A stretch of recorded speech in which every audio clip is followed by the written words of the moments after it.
Live, and so welcome back to We Kill Monsters. Thank you, everybody that's tuning in.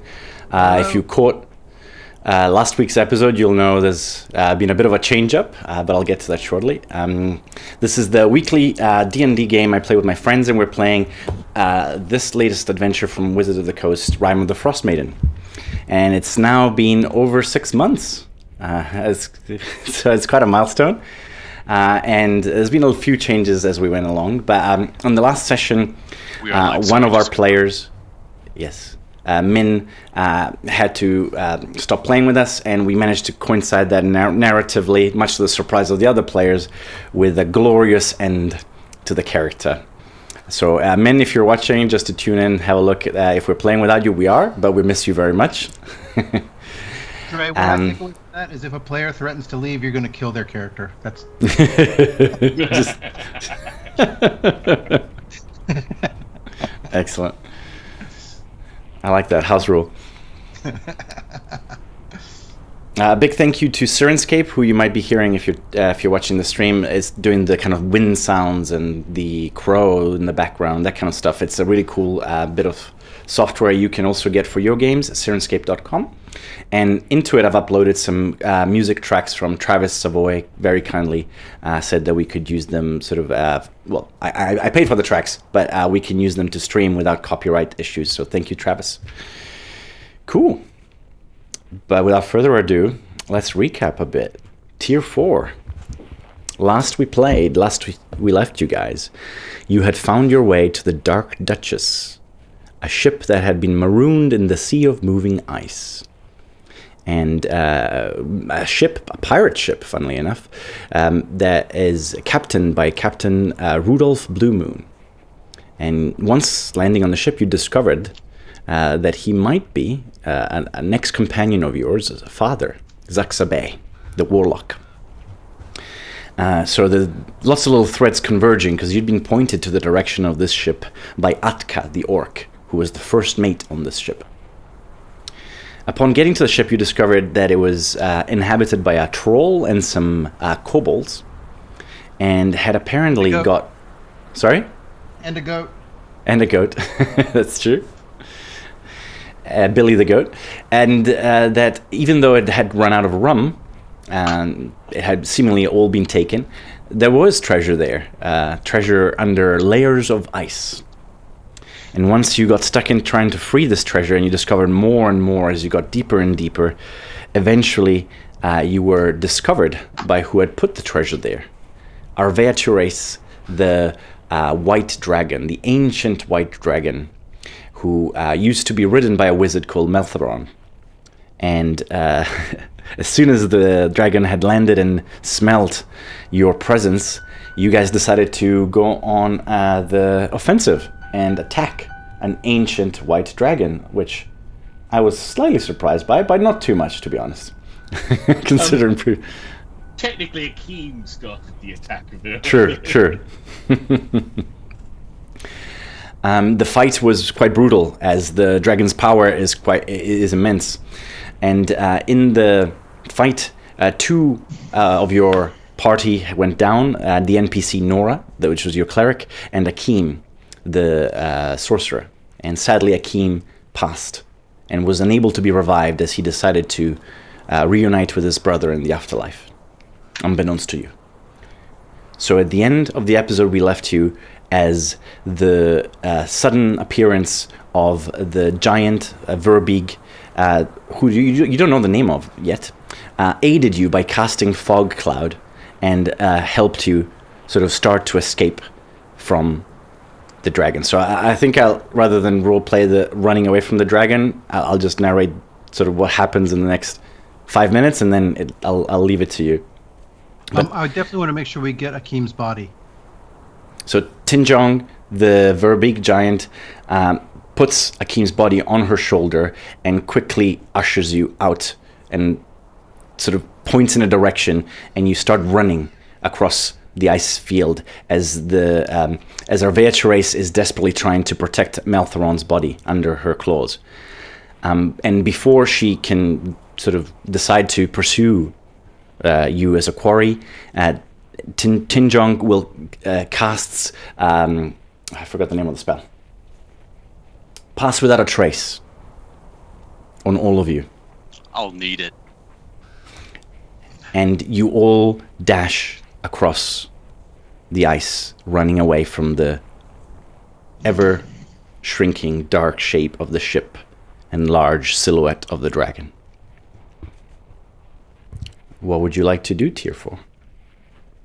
Are we still running? Yeah, so you're in the process of sort of running away from the dragon, and Tinjong will turn to you and kind of go, do you want somewhere to hide? Do you need somewhere to hide, or are you good to run back to your base camp? I think we should head back to the sleds and bolt. Yes. The dome held out the Shotland dragon. It should hold out this dragon, if the worst comes to worst. It knows your scent now. I would be very careful. It can wait out a magical dome. Still, we should get to Velen. Very well. I'll help you get there. What is your name? Tinjong. I am Jong? Tinjong. I am a priest meet of you. Sylvanas. Priestess, I think, actually. Sorry. I did a very deep voice and I realized it's a lady. I bet a Lady Verbeek has a pretty deep voice. Probably. It's a pleasure to meet you. I am Oreo Nostril. This is my associate Durbik, and Caliban, and the young man you are carrying is Akeem. Well met, albeit in sad circumstances. I try to avoid that ship, but I do keep an eye out. And once I saw what was happening, I thought you might use some assistance. And gratefully and truly appreciated. Right, yes, let's head back to the dome, to Velen. Am I used to Verbeek being this articulate and helpful and civilized? Or is this really weird, or no previous encounter with Verbeek? I would say, I mean, let's roll a history check to see how many you might have met in your time.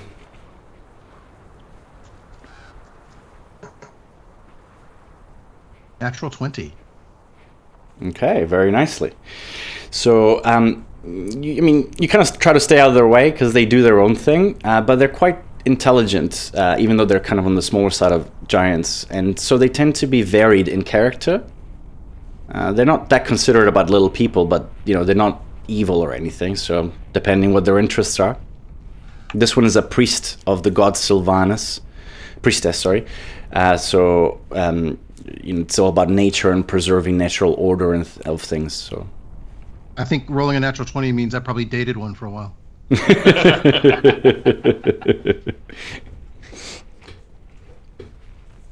That was one of, by the way, one of the character secrets that you guys didn't pick is that an NPC in the adventure is your ex-lover, and you get to choose who that NPC is at a time of your choice.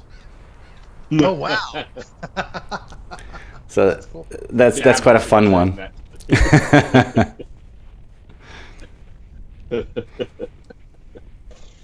Anyway, so unless you guys, so if you guys keep racing back to Velen, it's probably a couple of hours of kind of trekking across the ice floes and jumping from berg to berg. Yep. But yeah, okay, cool. Can we just confirm what we did actually get out of the ship? I've got a list. I've got the list. Okay, cool. Otherwise, I can always send you the text because it was up to the 3rd layer of ice. Anything other than kind of gems and jewels and coin that we should think about? There was a drift glow and a drift glow quiver, and a fancy quiver. and a figurine. We weren't able to of an retrieve archer. those, were we? Yeah. Yes, Oh. we got those. It's the layer after that we didn't get with the wand of Orcus in it. That's where we stopped. And just to be clear, we're back with Velen now. Sorry, I misunderstood. Are we still traveling? Well, I was asking if you wanted to have any, because if you wanted to keep traveling, and if so, if you wanted to do any role playing of that, or if we're just going straight back to Velen that I asked first. Well, so during the whole trip, Caliban is distant, almost as if he's just on like 1% in terms of like just autopilot. He's just kind of walking, does the staring out into the distance, not saying anything. Nora is also visibly shaken, kind of just looks to be almost out of it. Orio's just being very practical. It's just like getting everyone moving. You know, he's in the zone of being very practical. Almost like wordlessly, Caliban will. I had the bag of holding, right? Mm-hmm. It'll just. Oh, sorry. It. I will say I forgot to that upon failing to revive Akeem, Nora would have cast what's it called? Why is my computer frozen? I always forget the name of that spell. Gentle repose? Yes, thank you. Dark, back to you. Caliban just wordlessly slings off the bag of holding and holds it out to you two. Like, just... Durbek will take it if you're trying to get rid of it.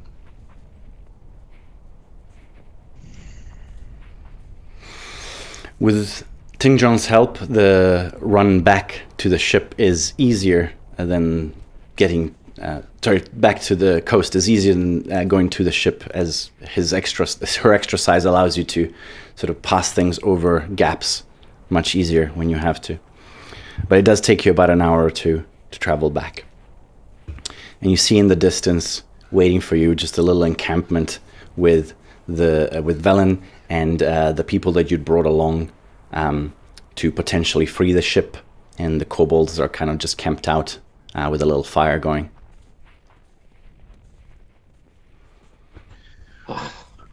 Based on the dragon's natural hunting patterns, are we safe at this distance, or do we need to keep moving with alacrity? I mean... I'm asking Tinjang. You seem to have angered her. I feel like she might hunt you down, but... They're a very intelligent creature, especially at that age, and... Are we in danger of leading her back to Bryn Chander? That depends on whether she thinks that's where you came from. It is a possibility, but she would avoid main settlements. We need to take a circuitous route somehow. And are we going to Angerchuk's next? Right. Okay. Yeah. Going to the whale. So, Durbek is really eager to, at the first safe moment that we have, to build an appropriate funeral pyre for Akeem. Caliban will help. But I think it may be too soon. May I, as you start discuss this, I go, maybe it's too bold of me. Oreo says, I did not know him as long as you did, but I have the feeling that he would like to be buried in his homeland.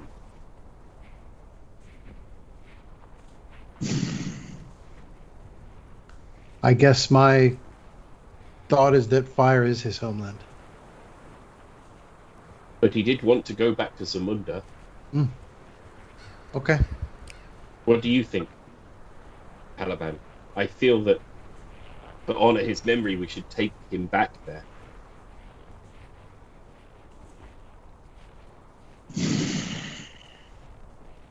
Yes. And then Caliban just drops to his knees, and then just drops his weapons and just starts slamming his fists into the ground. She just getting louder and louder as he shouts the words, "Damn it." Tingjong will stop then, because you guys haven't reached Velen yet, so she wants to keep the sort of area of protection of the spell So you guys are in stealth. Says, the spell does help, but it is, what you're doing is quite loud. Actually, how long does it Calvin. last? Sorry, go on. Caliban stays quiet. Well, goes back to being quiet, An but gets hour. up. But you see that he's hit the ground hard enough to leave blood where his hand struck. All right, let's get back to Velen. Should we alter our plans now, Oreo? Do you think, or should we continue on with our mission? And is there some way to preserve the body so that we can take it back at some future time? Well, I suspect that Velen would, being a mistress of necromancy, might be able to keep his body. I have cast a spell, gentle repose on him, and that will preserve his body as if he had only just died for 10 days. And can we repeat that spell, Nora? Yes, it can be repeated. Very well. Let's. I'm not sure why he was not revived, and I thought best to freeze him in time in case we wanted to try again.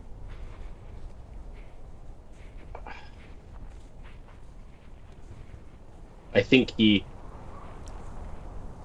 part of him wanted to journey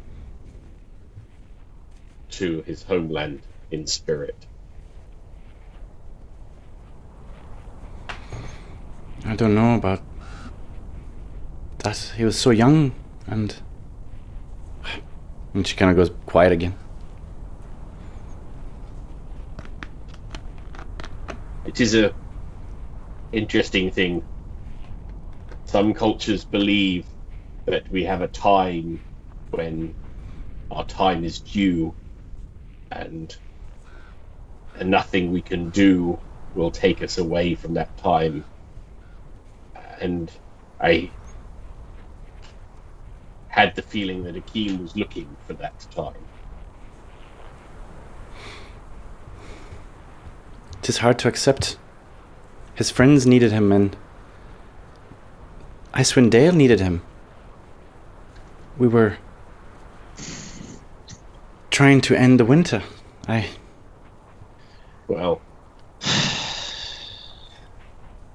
I tried to get him out. I really fucking did. I tried to lure the dragon, but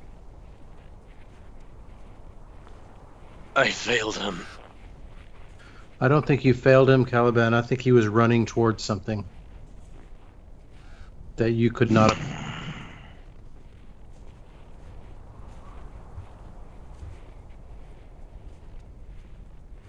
we have lost a friend. Yeah, sorry, Caliban was just making a noise. Keep going.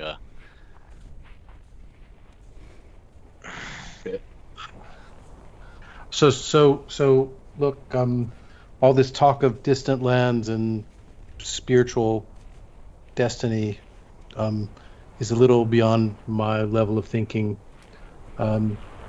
especially in the midst of the crisis that we're facing here. So I think we need to decide: are we going to try and return his body now? Are we going to put him aside somewhere safe and continue with our mission? I say we find a safe place for him. I point to the bag. There's a king's ransom in there. Akeem gave his life for it. We use that. We stop the winter. We save 10 towns. And then we come back and we turn that dragon to ash for Akeem. Not today, not tomorrow, but one day, when we can. I think that is a mighty fine plan, and I will be with you every step of the way on that journey, Caliban. I swear it on the fathers of my father's fathers. I will free that ship from the ice one day, and I'm gonna make new sails out of that dragon's wings. and let's take Akeem's body back to Zamunda with the dragon's heart as a prize. I agree. And you actually see... You swear for a second you see flames dance on the whites of Caliban's eyes. Or the yellows, I guess, but... We can send Akeem back to 10 Towns with the people that we brought, because the boat is not useful now. Right. And then solve this problem. Savella. You finish the last leg of the journey as you've now been well, actually, no, you wouldn't have been noticed because of Pass Without a Trace. You suddenly pop out in the middle of the camp, unexpectedly, scaring the crap out of the kobolds who scurry and hide behind the tents that have been set up. But Velen greets you and says, hell, and then sees the giant and Akeem on the shoulder and says, what happened? I tell her everything. Are we in danger? Do we need to leave right now? Are you being chased? We are being chased, I but I think we are in danger.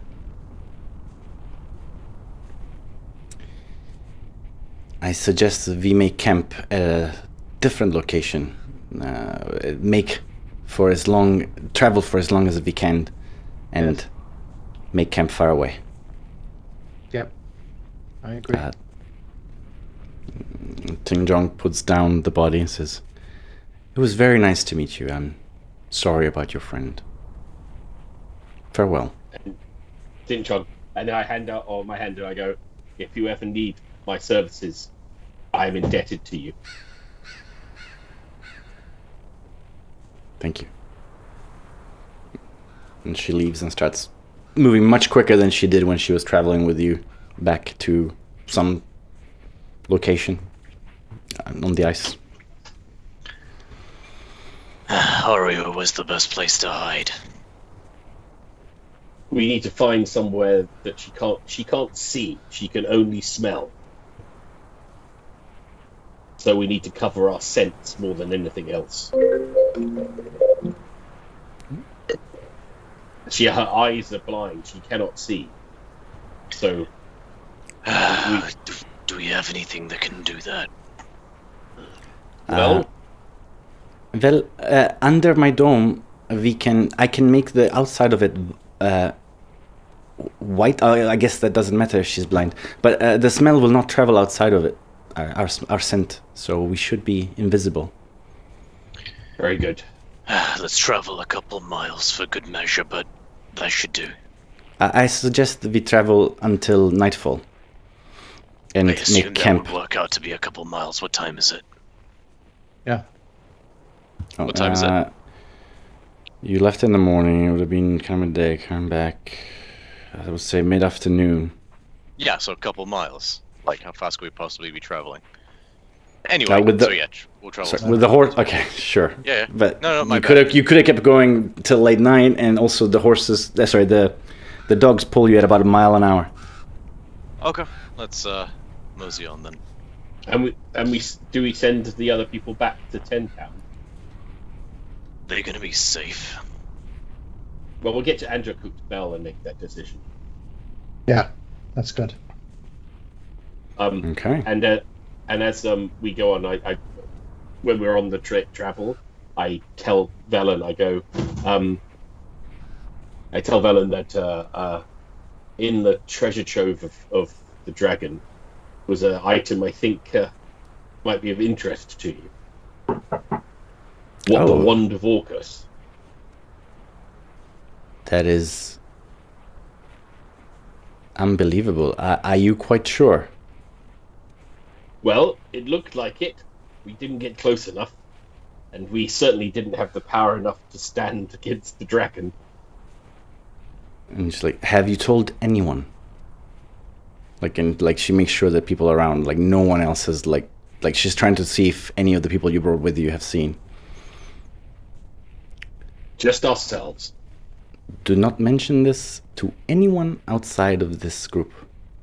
That if that is the true wand of Orcus, it must not fall into the wrong hands. We agree. On that, we agree. The powers are said to be terrifying. Yes, well, I thought you might be the person that would be able to utilize it or destroy it. And you can see sort of... I mean, you're kind of starting to go on your way, but she keeps looking back towards where the ship was. That is kind of like, you know... Unless you're secretly an archmage, I wouldn't. Yeah, but Oreo in his brain is going, at least you'll come with us to destroy the dragon next time. That's Oreo's line of thinking. This place we're going to, that... Well, we might charter a ship. Velen told us about, or did I misunderstand? You're going to an island, and you're attempting to have Angajuk the whale take you there. Okay.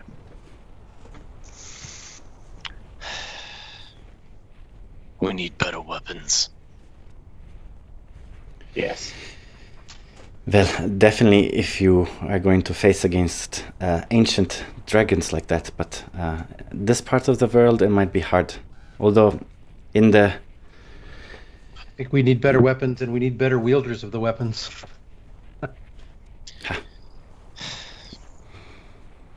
I mean, we're supposed to be fighting a god, aren't we? How am I gonna do that with a piddly warpick? Well, I would rather avoid fighting the god head on the same way you fought the dragon, if possible. My thesis was that if caught in the act, her weakened form would be enough for us to make an escape, if you will. But I'm not suggesting we kill the god of winter wrath. I think that might be a gamble, an unnecessary gamble. So how do we stop the winter? As I've mentioned, if we can make our way into the lost city of Ithrin, we shall find a very powerful magical artifact that I believe has the power to counterspell even this god's power. Good. First whale, then island, then glacier, then magic city. I like a simple plan. Me too, Mr. Durbick. And then destroy god, kill dragon, all done. Drink beer. I like that to-do list on like a little notepad. And destroy gods crossed out, you know. And drink beer. We could drink beer in between those tasks. Do you know that, Derby? Yes. I'm looking for the opportunity. Yes, me too. A good glass of beer would go down very well now. Have we made camp yet, or are we traveling on? You were traveling, but I will say, like, unless you got other things you want to talk about on the way. Okay.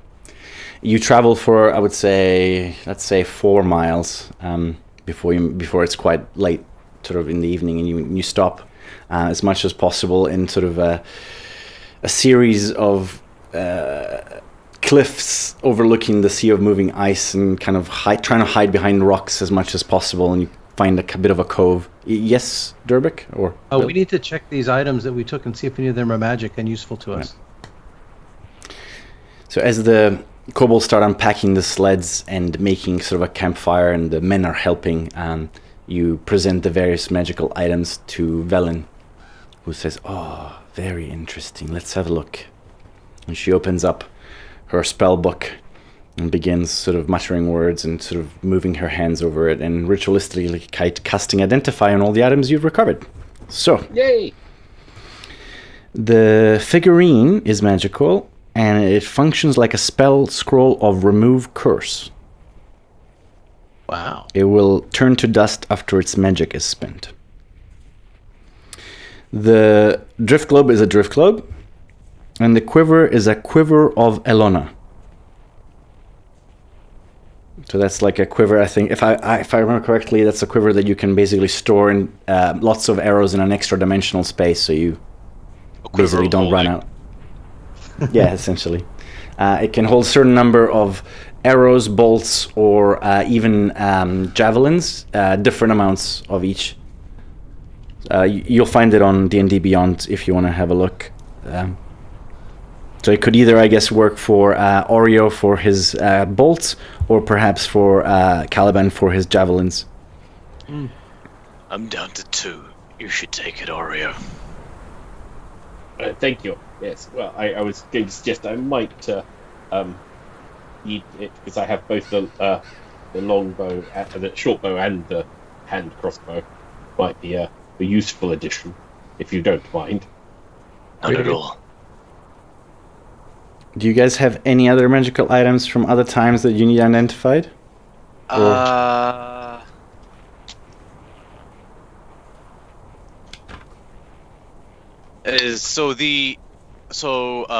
have a look. I don't think there's any other on the ship. The scrimshaw of the archer etched with the script. That's not valuable. That's not magical. Sorry. Where was that one? It says worth 2. Yeah, that's the spell. That's the one that functions like a spell scroll of remove curse. Ah. Okay. The griffin statuette. That's just a griffin statuette. Okay, cool. That one's not magical. And the drift globe. Who would like drift globe? Durbik, you're faster than I am. You could probably get it to where it needs to be easier than I can. Is this a light source? Yes. Yes, It's more Mr. than a light Durbik. source. It's a sunlight source. I can see in the dark quite well, and I'm not the sneakiest one of us. Perhaps it would be a great surprise for Oreo to unleash on someone. I can carry it if not, but that seems like another option. Oreo, I think you are the fastest of all of us. It's less about illuminating areas than it is weakening those who are vulnerable to sunlight. I shall use it effectively when we need it. Very well. And being human, I don't see as well in the dark as you guys. So if we need light and we don't have torches, I would appreciate you remembering to turn that on for me. Thank you. Of course. Of course. The camp is sort of starting to be prepared. The kobolds are kind of starting to get out the cauldron and like to make dinner for you guys. And everyone roll a perception check.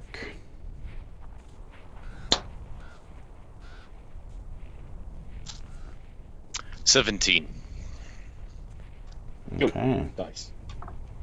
Natural that is 16 going- plus 1. That's going to be a 23. 23. 11. Durbik, funnily enough, with you rolled a little lower, but you know instinctively something's wrong. You smell something that alerts the back of your mind and says danger. You haven't quite figured out what it is yet. But the other two, you hear the sound of feet trying to be stealthy, sort of coming from behind I you. hope it's crag cats. Oh, it is a bad time for this. Have we had a short rest, Dre? I would say you would be able to have a short rest on the sleds, yes. I'm at full health because I got troll heart pumping through my veins for a little bit still. Oh, and actually, Nora would have cast a prayer of healing whilst you were traveling, so let's do that. Okay. Spells, prayer of healing. What spell slots do I have left for Nora? 3rd level. Okay, prayer of healing. There we go. So anyone, 27 points of healing back to anyone that isn't back to full health, including herself. How much lay on hands did you give her? All of it. And how much is 35. that? Sorry, 35? It's 5 times my paladin level. Or hang on, let me double check Jeez, that. But that's a lot. yeah, 35. Okay, so she's back at full health with that and her prayer of healing. And so am I. So am I. Cool. From the troll heart. I'm Okay. on the trail. Oh no, we're making camp, yeah? You were making camp, yes, and suddenly Durbik smelled something that alerted him to danger, and you guys sensed in the direction behind you the sound of rapidly approaching feet. I'm gonna run and jump onto Trailblazer's back, drawing my lance instead of the war pick. Okay, anyone else doing anything briefly whilst I... I'm sneaking around and hiding, so I'm taking advantage. So I'm flanking them. I'm at the side of where. I'm Okay, coming in well, from. the moment you kind of spin around and have a look and sort of start to go to hide, what you see coming from 3 slightly different directions are 3 massive white wolves with saliva drooling from their jaws and sort of piercing blue eyes. Yes, Durbin? In that kind of pre-round, I want to activate the hammer. Very well. All right, roll initiative and remember it rather than tell me as I set up the scene. 1 second. Not bad. I had to charge the What Ronin have I got whilst we were left? playing. Alright, so stabilizer on.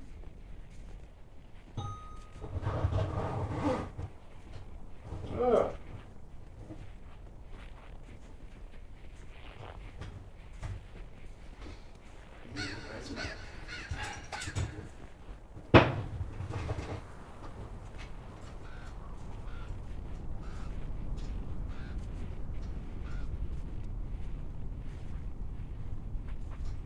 So quiet. You know, you guys, you can't talk whilst I'm doing this. It's alright.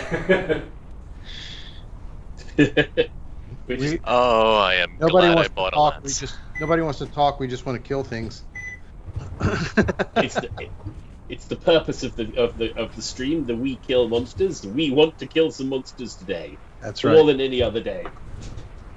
I'm feeling a little bit what's the word I'm looking for? Absolutely livid.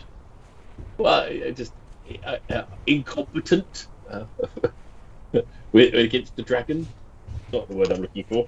Impotent. Impotent. Thank you, word. That's the word. I'm feeling impotent against the dragon.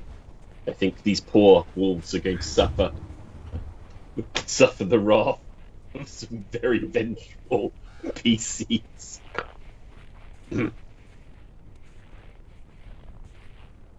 Is it drifting or more or less steady? Can't see anything. Oh, It is rock good- steady. of course. Hold on. Let me switch here and here. Camera 2. Can you see it? Yep. Yeah. All good. I was wondering why there was no comments when I was putting out all the stuff.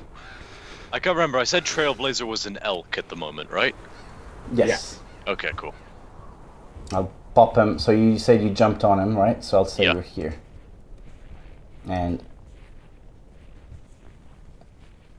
you activated the hammer in order. You were going to run and hide?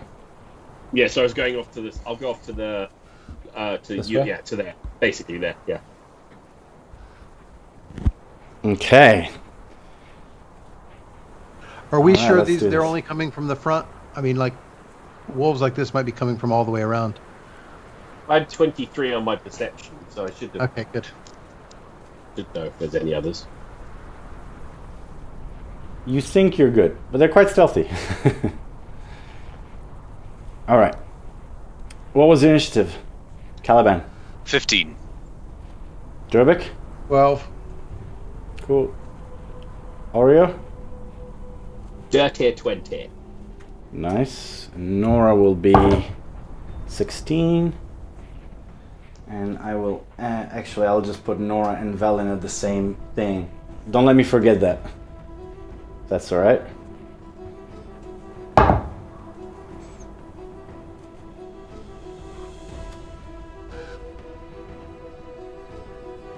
Okay, so Oreo, it's your turn. You see these walls, they're pure white. The code is almost beautiful. It would make like a fantastic, actually probably make 3 or 4 fur coats for wealthy ladies. But they're the size of a Trailblazer. Wow. I don't think they're going to be negotiated with, so I'm going to bonus action count so cast Hunter's Mark on the one that's sort of almost in front of me. Okay. This one here, yeah, cool. Yeah. Do I need to roll a stealth check for hiding? Yes, you would. That's not good. That's going to be just a 10. Not very good on the hiding. Has advantage on his perception check. Natural 20. I'm afraid he knows where you are. But you don't know. Oh, yes. Bugger. Should have kept that to myself. That's fine. I will pretend that I didn't hear it. I am going to. I'm just. Sorry.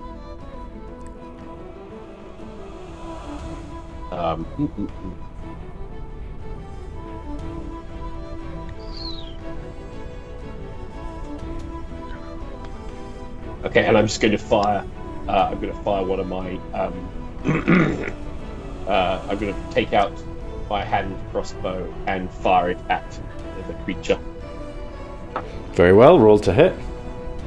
That's going to be a 22 to hit. 22 definitely hits as the bolt flies through the air and lands right sort of underneath this kind of mane, almost lion-like mane of white hair around the neck. And that's going to be that's 7 points of piercing damage, and then 5 points from the Hunter's Mark. Very well. Excellent. Okay, it is Nora and Velen's turn. Nora will...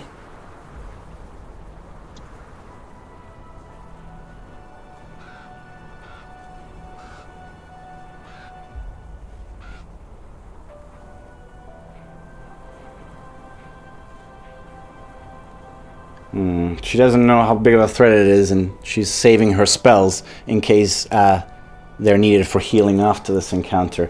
So she will move...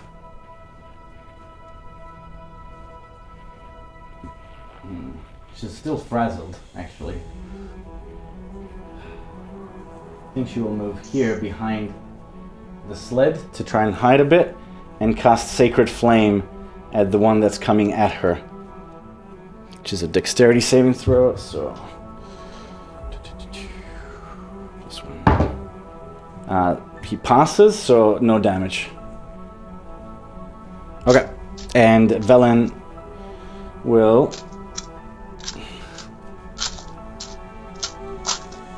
use her wand, like pull out her wand out of her coat and point it at the one Oreo is fighting with, and cast magic missiles. So you suddenly see like 3 little skulls go out of the thing and hits the wolf. So that's 1d4 plus 1, that's 3, so 4, 7, 10 points of force damage to the one that Oreo hit. Okay, Caliban, it is your turn. Okay, the one directly in front of me, has he taken any damage? No. Cool. I would like to bull rush that one. I'll Kya on Trailblazer and get Trailblazer to also attack. Trailblazer's gonna rush him and do a ram attack, and I'm going to take an attack with my lance in the process. Okay. I want Trailblazers wanted to go first because on the off chance I get to knock this thing prone. Okay. So Trailblazer will Roll to do hit. a ram attack. 19 to hit with the ram attack. 19 hits. His AC isn't very high. Okay. He takes. Yeah. 11, 12. 15 points of bludgeon damage, and he needs to make a DC 13 strength saving throw or be knocked prone. 15 damage. Yeah, 15 bludgeon damage. Yeah. And a DC 13 strength save. Strength save. Okay. Natural 19 plus 4, so that's okay. Doing well. By the way, the wolf's head is like nearly level with yours. Like, no, maybe to your chest. Like, it's not like you're attacking a wolf below, by the way. Like, this is a big like animal. Yeah, the idea was to knock him pro. So good thing I have a lance then, so I'm gonna stab him twice. All right. Oh, sorry, before I stab him, bonus action, branding smite, Legacy of Avernus. Okay, so your lance erupts into flames as you charge, and it's simultaneous, really. The Trailblazer goes to hit him, and you go to impale him with your lance. First attack. Modified 20. That definitely hits. Okay, and I'm gonna pump a second level Divine Smite into this. Yeah. I'll just roll everything in D&D Beyond. So the lance. Ah! That burns my ass.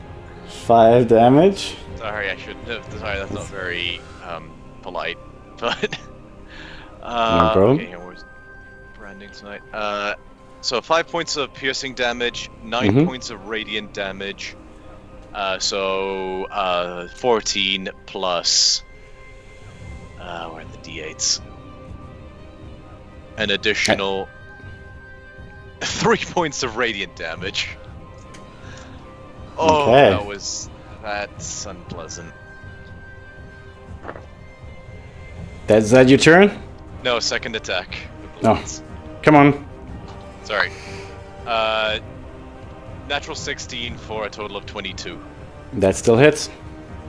And another second level Divine Smite, so slightly better. Plus an additional, so 8 plus... Holy shit! 11, another 11 points of damage.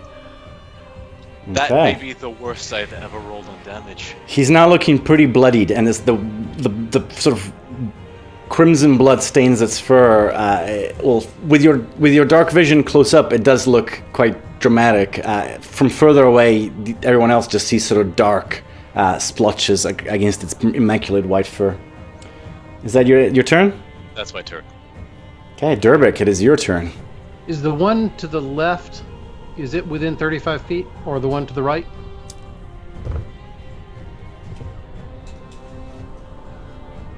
The one directly in front of you is within 35, as is the one that is coming from this direction. And then the one that's way down at the bottom is further away. Yeah, like 45 feet. Cool. All right, so I'm going to charge the one on the right. I'm going to bonus action rage, and take 2 swings with the hammer. Cool. All right.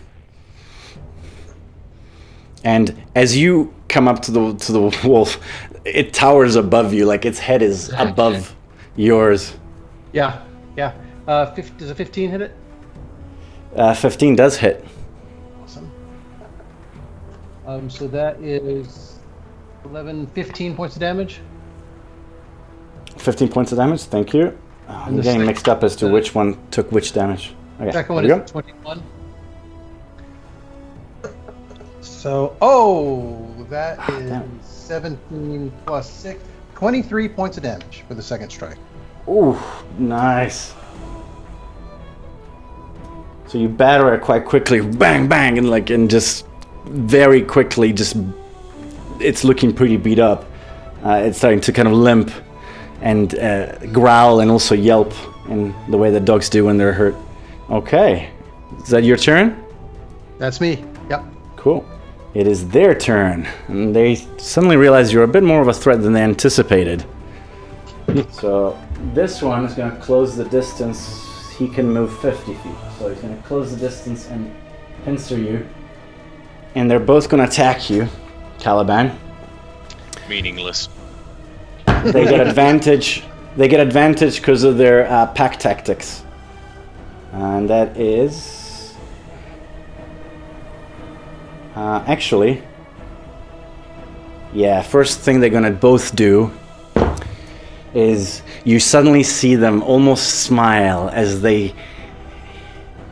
Something weird is happening. You see the same kind of blow glue that the dragon had on its chest when it erupted with a cold breath, and out of their mouth comes a much smaller stream, but you've felt this cold burn before, and they both hit you with their cold breath. Just before it hits, Caliban says to himself, starting to spot a theme with this place. Okay, so first one is 17 points of cold damage if you fail your Constitution saving throw. So that is 13 plus 6, 19. So you pass, so that's half of that. Are you still resistant because of the I was Troll never Heart? resistant because of the Troll Heart, but the Troll Heart should still be up. It's like 8 hours. And I ate it right as the dragon fought, so any damage they do, I'm going to heal. Gotcha. So how much did I take, sorry? Well, 17 divided by half, so that's 9. 9. And then the other one, another saving throw. If you pass it, it will be 12. If you don't pass it, it's 24. 21. Okay, so just 12. Cool. Okay, and this one is going to try his cold breath. Actually, he's going to save it. Because he wants to get... Well, no, actually. He'll use it. So, Constitution saving throw for Durbik. Oh, wait. Trailblazer has to roll the save as well, right? Yes. Actually, it doesn't matter. The minimal amount of damage is more than his 13 hit points, so Trailblazer's out. Okay. 11. You get 11 fails. You take 18 points of cold damage, Durbik, as the wolf's breath just sprays you as you're like underneath trying to hit it with your hammer. I'm just going to shout back, oh, that's refreshing. Very nice. And that's the wolf's turn, and it's back to Oreo. I'm going to fire at the wolf that's in combat with Durbik. It's in my target space, and I get advantage because I get to sneak attack because of combat. That's going to be 18 to hit. 18 hits. So that's 7 points of piercing damage, 15 points of sneak attack damage, and six points of damage from the hunter's mark. Ooh, it's a good hit. This time you sort of fire just above its collarbone and his shoulder, and it penetrates deep, sort of underneath, like close to the spine, and you just see like half of its face kind of droop, as you must have hit like a nerve. It's very hurt, that one now.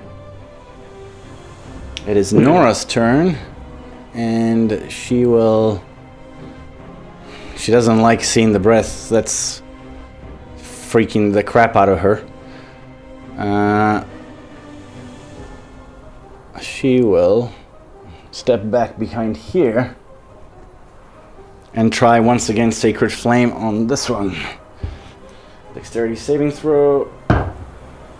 Passes. She's not lucky with her cantrips. Alright, and Velen will cast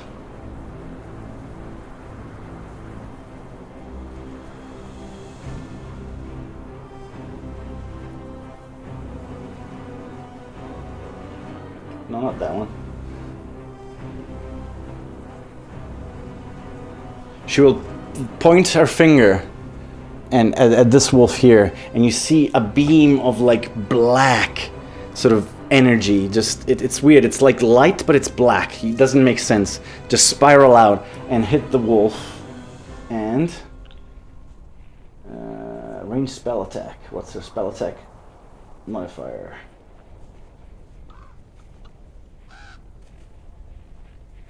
+6. Natural 1. She misses. All right. Woof. That's Velen's turn. All right, Caliban, it is your turn. Okay, dropping the lance because at this range I have a disadvantage and I can't wield it effectively with one hand when I'm not mounted. Picking up the war pick. I'm going to take a swing at the wolf that just... So I'm actually gonna... Sorry, let me just double check something here. 1 second. I got one last first level spell slot left. So yeah, I'm gonna bonus action Hunter's Mark the wolf I attacked. Okay. I'm gonna take a first swing at this wolf. Go on. 18 to hit. 18 hits as your pick finds its mark. Okay, so he takes 10 points of bludgeon damage with an extra... Oh, full damage almost. So 16 points of piercing damage from the war pick. He's still up? Yeah, he's still up, but he's looking very hurt. Sorry, you caused both bludgeoning and piercing damage with the Sorry, pick? I made a mistake. It's just piercing. Okay. I'm gonna take another swing. Yeah. 24 to hit. 24 definitely hits. He takes 11 points of piercing damage with an additional... How do you want to do this? I'm just gonna pierce his directly into the skull and kill him instantly. Nice. And you swing your war pick high, and you see the spike almost just go in like it's a finger pushing through a cake, and the wolf goes limp and like almost pulls the hammer with it, and you have to kind of jerk it back to pull out, and you just see a splatter of brains on the snow. Cool. That one's I gone. also regenerate 5 hit points. Okay. Durbik, it is your turn. I think it's rinse and repeat. So, All right. So normally his rages I've described have been like ferociously joyful and laughing, and that's not what this one is like. This one is pretty scary looking, yeah. And he's so mad he rolls only an 11 on his first attack, which I assume is a miss. Yes, it is a miss. And a 19 on the second attack. The second one finds its home after sort of an initial moment of doubt. Like the rage was so blinding that you miss, but the second one finds true. 18 points of damage. How do you want to do this, Durbik? I just take the skull, just either take the head off, which is hard to do with a hammer, or absolutely crush the skull.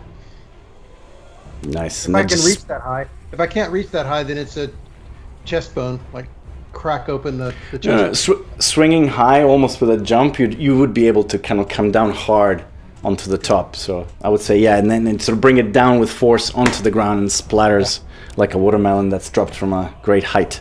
Love it. Amazing. And okay, it is the wolf's turn. He's seen his mates get pretty buggered up. Understatement of the century. Let's see if his breath recharges. It does not. So he will dash 100 feet, but you get away from your yelping. Although, Caliban, you get an attack of opportunity. Okay. 21 to hit. 21 hits. Fantastic. So he takes... Oh, can I move? Could I have moved Hunter's... Oh no, it has to be a bonus action, so I haven't been able to do that yet. Okay, never mind. So he just takes... But hey, this is the first one you fought. No, I killed the wrong one when I picked up the mini. It's the last one. Yeah. Alright, so he takes 6 points of piercing damage, but I get to use Relentless Avenger to immediately move up to half my speed after the attack as part of the same reaction. So I'm going to move up to half my speed towards him. Okay, In but his direction. he's sure he takes the damage and is now 100 feet away from everyone off the map. And he's running away. But he's 85 feet away from me?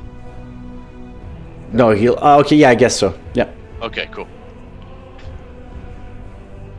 And it's back to Orio's turn.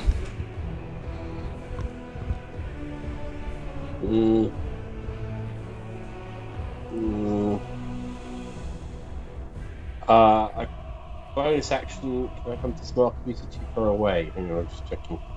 How far away is he? From you, it'll be 140 feet, 145 feet.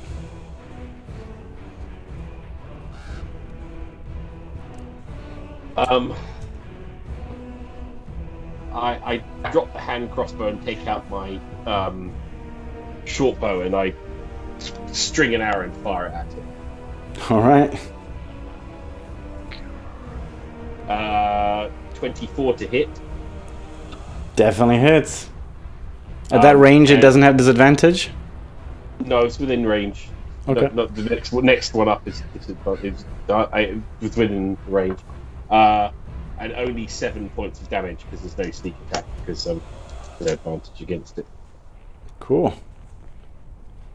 It is Nora's turn, and she will just emerge from having hidden slightly and be like, "Is everyone okay? Are we safe? Is it? Should we be able to see? Yeah, should we be able to see it? Be like, should we let him go?" And that's what she says. Velen would be like, saying, "I will start casting the protection." In fact, actually, she'll just do it instead of ritually casting Leomund's tiny hut. She just starts casting it, so it only takes her a minute to do it. But she starts doing it, and you can see like the dome kind of beginning to form. Sort of these weird ethereal kind of energies, like creating slowly, spiraling, and creating a structure that's beginning to form a dome. And that's her turn. And it's Caliban's turn. How hurt did that wolf who ran away look? Was he untouched aside from my attack? He looked quite well. Like he was scratched, let's call it, but not bloodied. Okay. Caliban's gonna just grimace, but not pursue. Okay. It's Durbik's turn. There's not. I don't see any point in pursuing. So I think no action. Okay. And as you quietly regroup and check on everyone and everything, the commoners you brought with you to repair the ship, and the kobolds are kind of cowering and trying to hide as best they can. Some of them had kind of run off quite far. But everyone's accounted for. No one has died, and everyone's okay. And you're out of initiative. Hey! I will ask Velen, I don't suppose the powers of necromancy include tanning hide very quickly. It is not a skill that was taught as a thing. If you want to reanimate... Actually, can she reanimate the wolf? Or just That a would be- humanoid? We could Animate use the there. extra sled pull. Medium or small humanoid, I'm afraid. Just humanoid. I'm not sure how the dogs would react to that either. Ario, are these things edible? Yes, the dogs would quite happily eat them. We could, and or they could be shipped back to Brinchander with the chaps when we get to Ankerchuks. That's good. Yeah. Teeth and claws would be nice souvenirs. Exactly. As you're kind of having this discussion, Velen's completed the dome to kind of protect you guys for the night. But the dome protects 9 creatures of medium size. Uh-oh.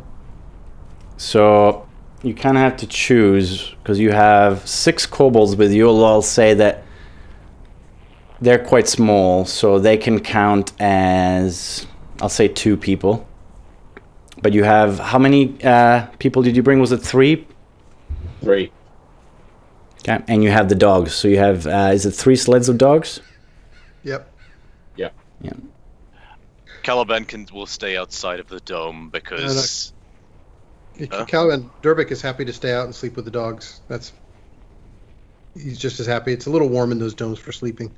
Well, for a little while longer, anything that attacks me, it's gonna grow back. All right. Okay. So both Dorbeck and Caliban sort of keeping watch outside. Everybody else is in the dome. Does that Sounds work out fine math-wise? That sounds good. Yes. Yeah, I think we're good. Yeah.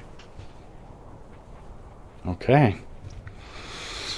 And as the fire is finally going, and you kind of, have dinner, and quiet. Nora's very quiet, just kind of sipping her soup from the cauldron. And Velen is checking, like reading her notes in her spell book and in her additional sort of diary about some stuff. She looks very pensive and deep in thought. But does anyone else have anything they'd like to do, say, or? I guess we'll tally our treasure. Like, Should we take stock of what we have? I think Zach has notes on that, but yeah, sure. this also is part of like figure out What's the best thing to do with all this? Obviously, it isn't worth the most here, but this place where we're going, maybe we could barter for. I don't know. I'm just wondering. I think this is like a little village with or an abandoned port or something with a bell on it. I don't think there's any major town there, is there? I would no, and I guess when I was rereading this, it says that 10 towners know Angajuk quite well, apparently, but they put that in the middle of the book, not at the beginning part where you read about Angajuk. So I assumed it was like a well-kept secret, but apparently she's famous amongst 10 towners. Anyway, it is like a little pier, and I'll send you guys a picture when you get there, and after I describe it. But Durbik, you would have been there, and there's like a little jetty and kind of a bell that you ring to call the whale to come out and, ferry you somewhere if you're friendly with it. Now, what kinds of things do people offer the whale in trade for? What are whales interested in trading for transport? So I look at the kobolds.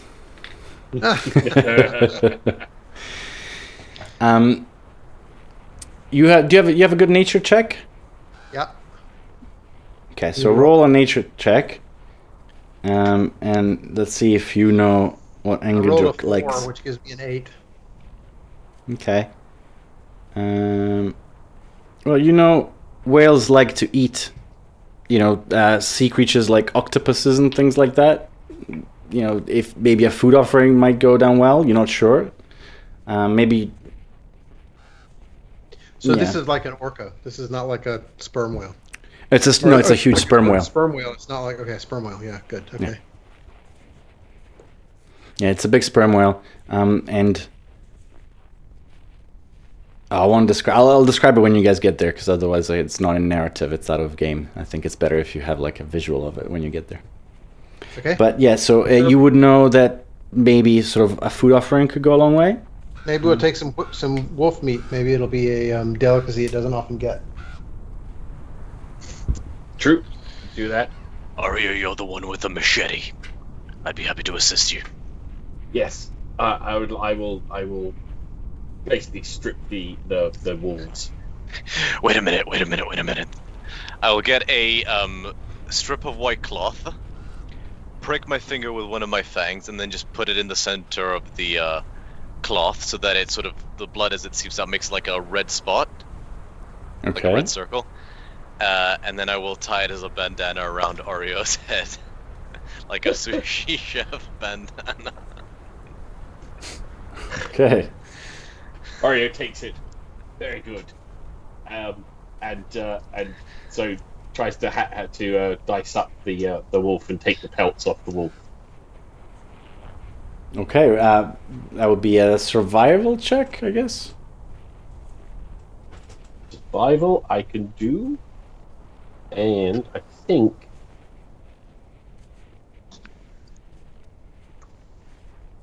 I get advantage of the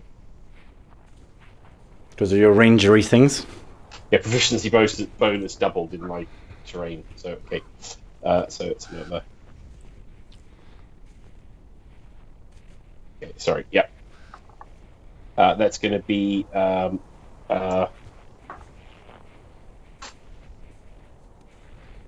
sorry, 25.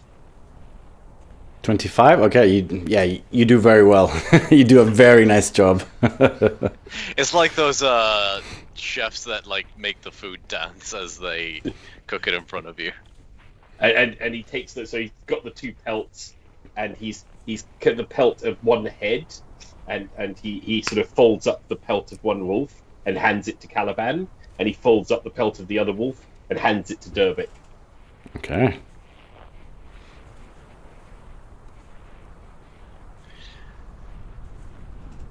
I'll We hold the lost Bill. pelt.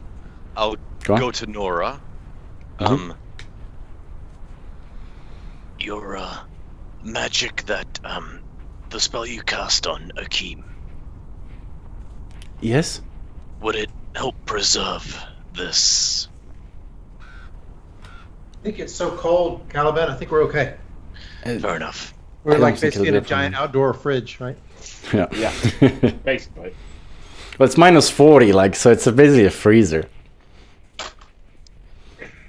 He'll be fine. DM, am I suffering any, just double checking, any lingering effects from the amount of troll heart I've consumed over the past few days? Huh. You're addicted to troll heart. You will now have disadvantage on seduction checks from trolls. No, you're Don't threaten fine. me with a good time.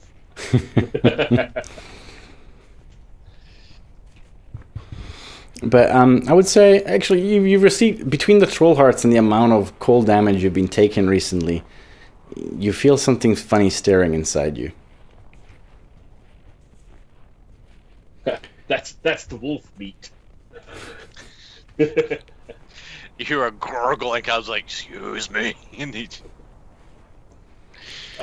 ducks behind a tree and you hear the troll. As the evening drags on and the aurora once again erupts sort of across the sky and lights up the and you can see now, like, it lights up the sea and all the flows of the icebergs and the flows of ice, and it's shimmering across the bay, and it's beautiful but just eerie. It's kind of spooky, sort of like a very silent and quiet, with just sort of a quiet wind. Oreo, you have better eyes than I do.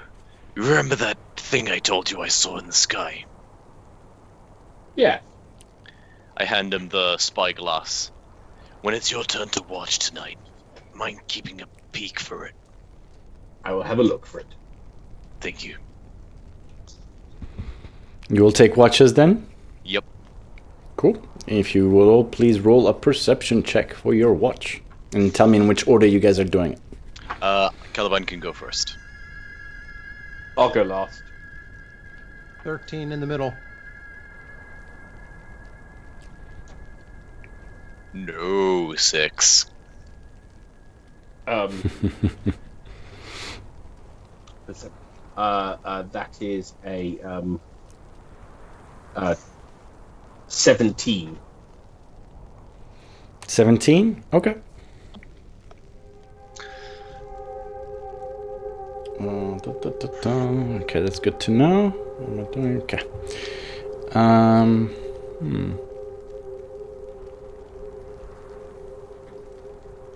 Sorry, just thinking.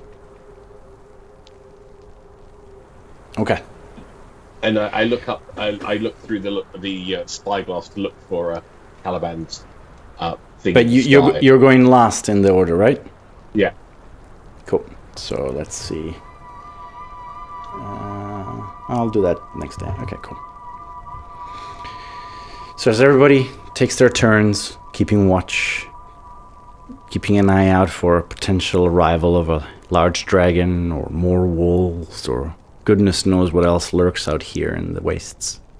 Durbik is hoping for Dwergar. There's a few conversations, between people keeping watch. The kobolds are kind of snoring and jittering in their sleep.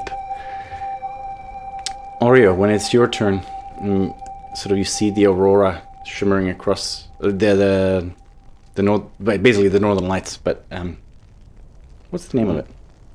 Aurora Borealis. Yeah, that's the one.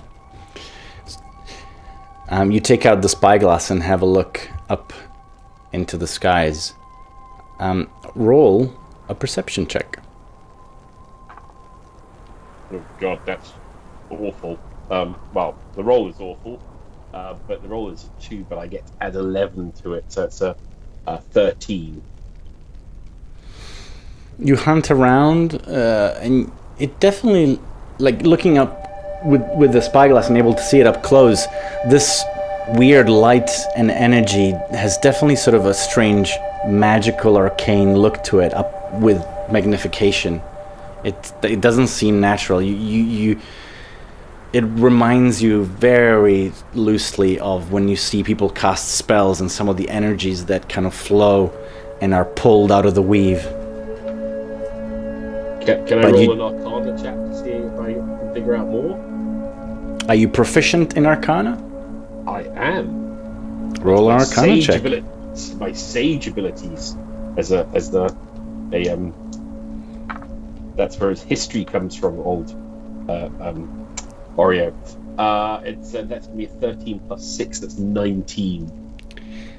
I mean, this is beyond the understanding of even, elven wizards that have lived thousands of years, but what you can gather from looking at the size of this effect, that if it's a spell, that it's something of insane power. Like to do this, it would be like no human being can do this. It's very pretty. Very weird. Anyway. And Oreo sort of mumbles and talks to himself during his watch, and mumbles away and talks about his past, and he's talking to himself all the way through the watch this time, and kind of having weird conversation with Akeem in his head. So. By the way, where are you guys keeping Akeem? On the sled, I would assume. Okay, cool. Yeah. Strapped on top of the station wagon, like in Vacation. Exactly. I did think it.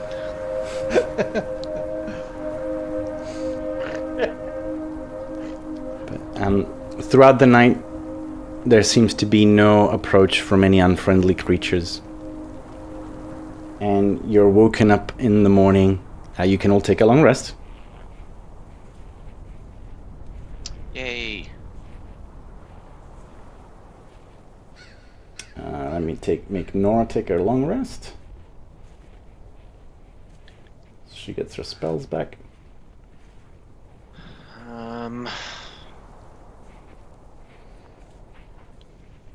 Okay. And you're woken up by the sort of smell of the breakfast that is being prepared by the kobolds. The last of your bacon, in fact. Do we have any Frostwolf bacon? I mean, you can try. I mean, these are apex predators. The meat is not going to be delicious. You know what I mean? Yeah. Fair enough. Over breakfast, I will recast Find Steed. This time, Trailblazer will take the appearance of a warhorse. Okay. Just looked up their stat blocks. They're actually faster and stronger than anything else on the options. Nora, hey Nora. Yes, Durbik. I had a thought during watch last night, and as troubling as the last few days have been, I am extremely thankful that you were there to help Akeem at the end. And while the outcome is puzzling and troubling, from what you've told me, it helps me understand that it was actually his choice, and that's completely changed the way that I see about what happened to him. And I wanted to just share with you that that I'm thankful that you're here, and that I think you did a really good thing for him. And she kind of looks up, and her eyes are quite red. You can tell that her sleep wasn't that great, but something you say kind of reaches into her it touches her, and she looks up and actually makes eye contact for the first time since yesterday, and says, "Thank you, Durbik.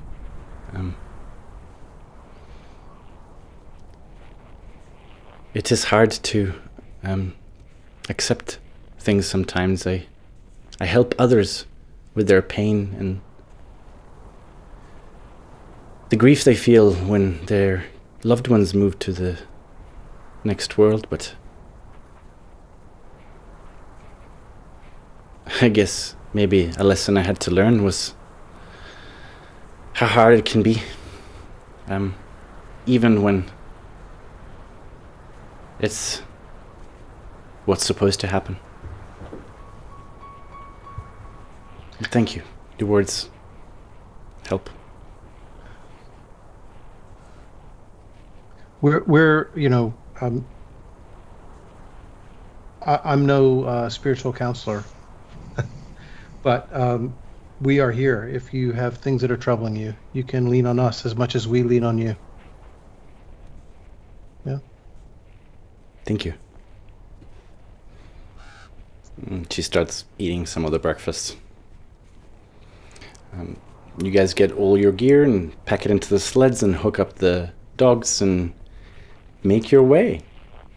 And as you travel through, it's a cold, cold morning, but the air is very still. There's a very little wind.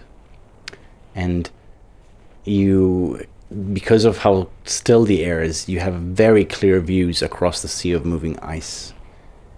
And after about an hour or so of trekking through, you begin to see sea creatures. You see pods of seals sort of emerging from the water, and kind of some of them are on one particular berg that you can see there's a colony there, with also a couple of very large walruses in the distance. And travel some more, and you see a couple of orcas pop out of the water as they're trailing what appears to be roiling waters, where there might be schools of fish. And in the distance, you see canoes trekking the same schools of fish. And Durbik, you would recognize this as the kind of the people that live out on the Sea of Moving Ice, which are kind of separate from the actual Ragged tribes. They have their own kind of some of them are actually people from down south that come here just purely to hunt. That's their job. And other are sort of people that are, they're sort of like Inuits. But you travel, and you sort of pause for having a spot of lunch, sort of early afternoon. And give me a second.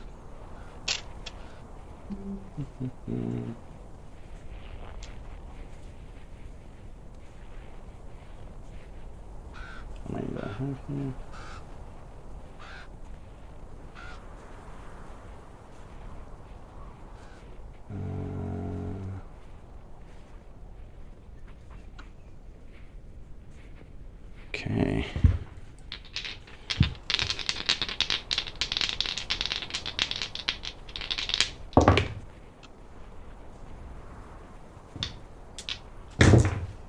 Okay, so you have stopped for lunch and you're just sharing a meal. What is everyone doing? I just need kind of a loose description of what you'd be doing. If you're just kind of gathered around like a fire or something, or sitting on the sleds, you gotta paint the scene for me a little bit. I will say the sleds have got the dogs attached. I'm The kobolds are in a small group here.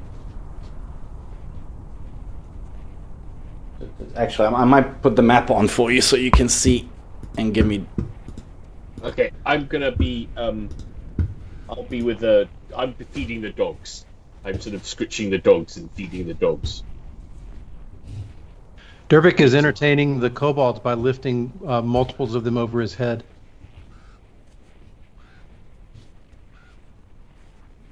Caliban would be talking to Velen about things they can expect going forward, just like Velen's plans, and like just discussing the plan from here on out. Okay, Nora will be talking to, like spending time with Dervik because she likes him. And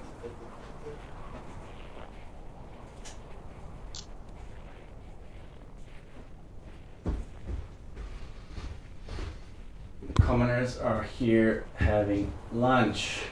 Alrighty then.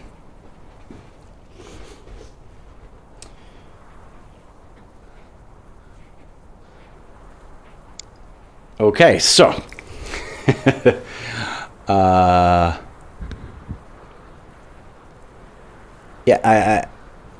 as you're kind of exchanging a few jokes and sharing a meal and kind of getting ready to sort of get back into the sleds and make your final leg of the journey to Angajuk, you suddenly hear sort of shifting. Actually, would that be? It would be quite cold, and it's not quite a full blizzard, but the visibility is kind of low at the moment. The wind has picked up, and it's the spray from the sea and the winds from the mountains mean that there's quite a low visibility as it kind of whites out most of the things. But suddenly, out of nowhere, from 4 different directions, you hear like snow and ice erupt as 4 large figures come out of the snow and that you recognize as Yeti. What's the throwing range on a kobold?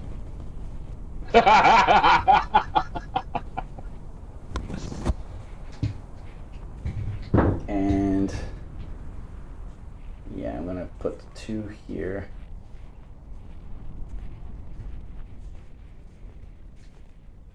And the other 2, yeah, they're gonna come for you guys. For Velen and I need cameraman. Hopefully that shows everything. I might need to move around a little bit, but I need you all to roll it for initiative.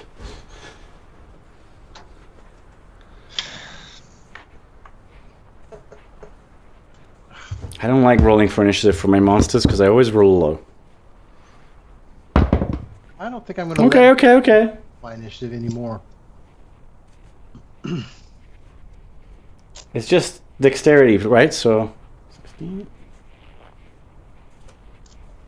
All right. So Caliban, what's your initiative? 17. 17. Dervik? 10. With advantage. Yes, an 8 and a 3. I feel bad because I did similar things last time. Oreo? 21. 21. And Nora and Velen will have an initiative of... I'll go with Velen's dexterity. What is it?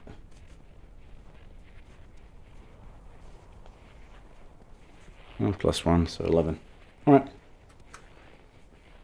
And I'll also make it so that that's the initiative for the kobolds and the men, just to keep things simple. Okay, Oreo, it is your turn. Out of nowhere, you're here feeding the dogs, so you would see these ones. You wouldn't necessarily be alerted to these ones just yet. So you just see 2 Yeti pop out of the snow. Clearly had been stealthing to get closer, and they're within very quick range of grabbing both Velen and Caliban. All right, I am going to bonus action Hunter's Mark the one nearest Velen, the Yeti nearest Velen. Okay. Oh, I forgot the music. And then I am going to do grab my bag of tricks and throw a furball as far as I can towards the Yeti that I've hunters marked. Okay, he will roll his saving throw. Oh, what am I going to throw my? Yes, what am I going to throw at him? I don't know yet. Let's bring out. Ah.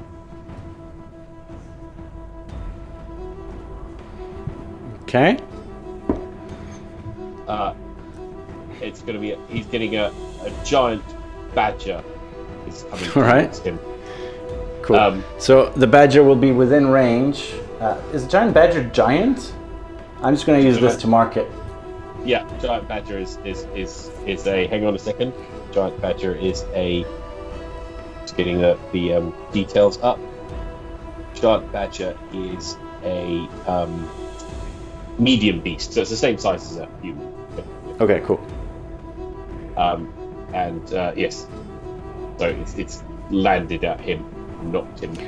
He saved. It's a low DC for this for throwing an animal, but he rolled relatively high, so it lands near him, but it's not like on him or anything. So he's Okay. the badger is in combat with the Yeti. And does it get to attack? Let me just double check the bag of tricks because I want to run it as per the rules as opposed to. Because up until now I've never actually looked it up. So, and it acts on your turn. You can use a bonus action to command how the creature moves and what action to take on its next turn. Okay. Or to give a general order such as to attack your enemies. In the absence of such orders, the creature acts in a fashion appropriate to its nature. I would say landing next to a Yeti, it's a giant badger. Badgers are pretty crazy. Yeah. I would say it will attack and then try to get the fuck out of there unless you order it not to. Yeah, well, I've ordered it. I will order it to attack, but I can't order it to attack to my next action, right? But as far as attacking, he will attack just purely out of defense. But then he'll try to move. Yeah, I shout to him to attack the Yeti. Okay. Roll your attack for the badger. Badger die.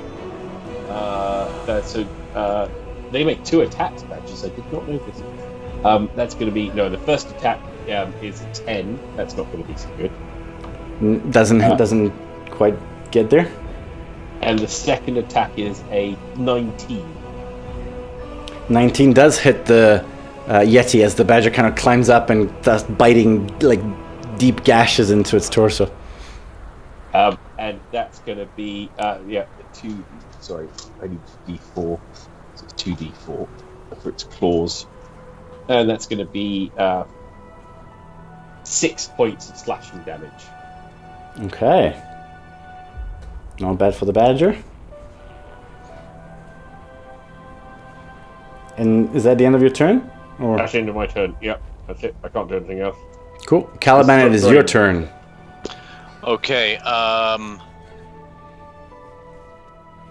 I'll draw the lance, mount up, and rush the one next to the one further to the right.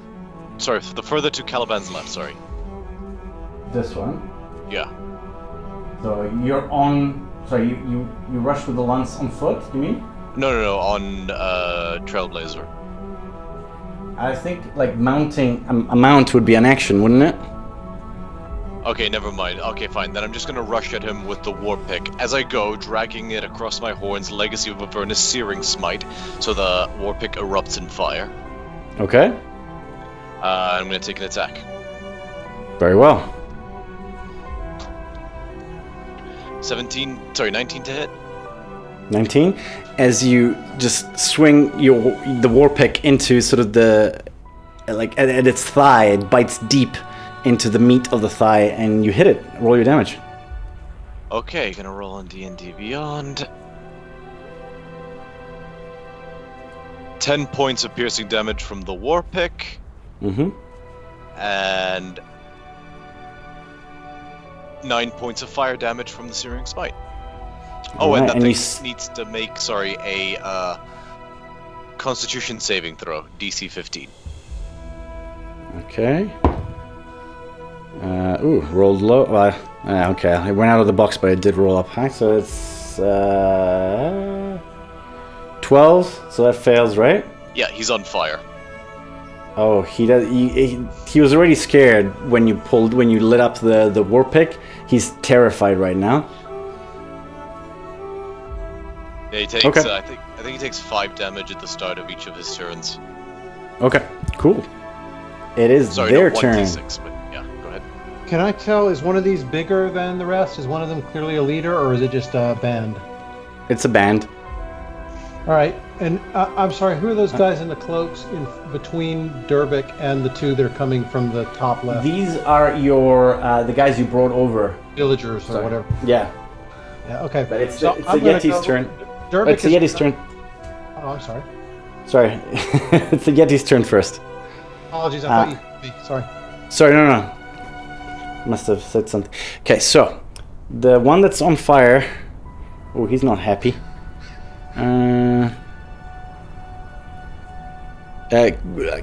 He's gonna roll around on the ground to put the fire out. Nice.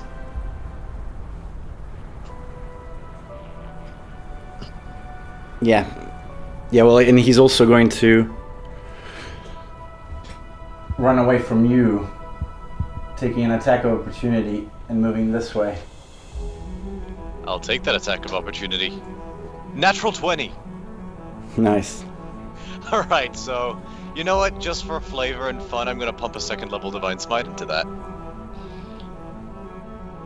All right. So he takes.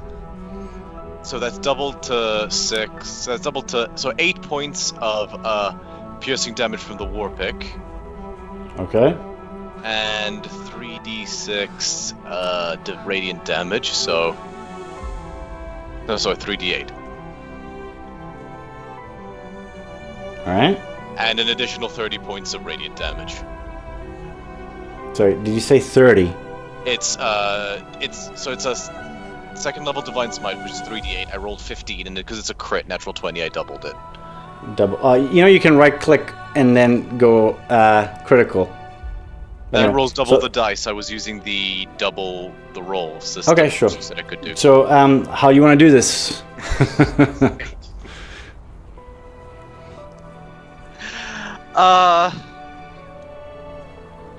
So as he's running away, I'm gonna throw the war pick, and there's like a and just sticks into the back of his head.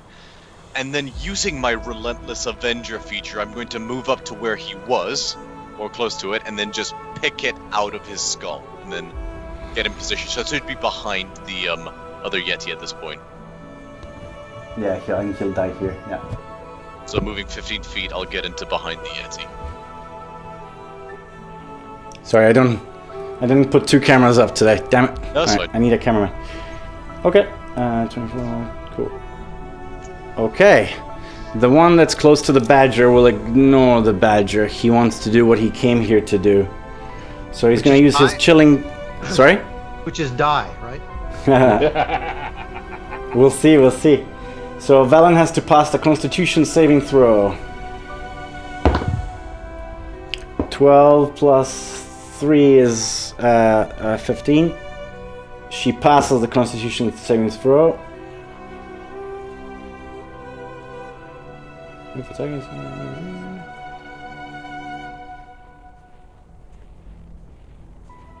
Okay, so she doesn't take any damage. He's unhappy because he was hoping to paralyze her, but he still wants to try and take her. So he'll go right up close and hit her with his claws. 16 to hit. Does she have shield?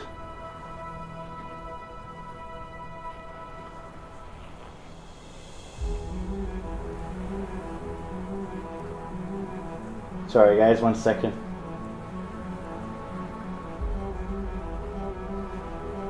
No, she's a bracer of defense.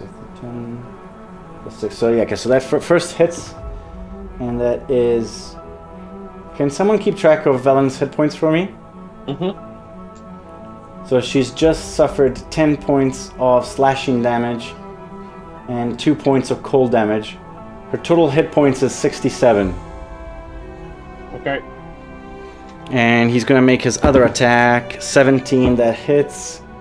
So she suffers another 9 points of slashing damage and 4 points of cold damage. Please let me know when she gets below half and when she gets like within 10 or 20 to like dying.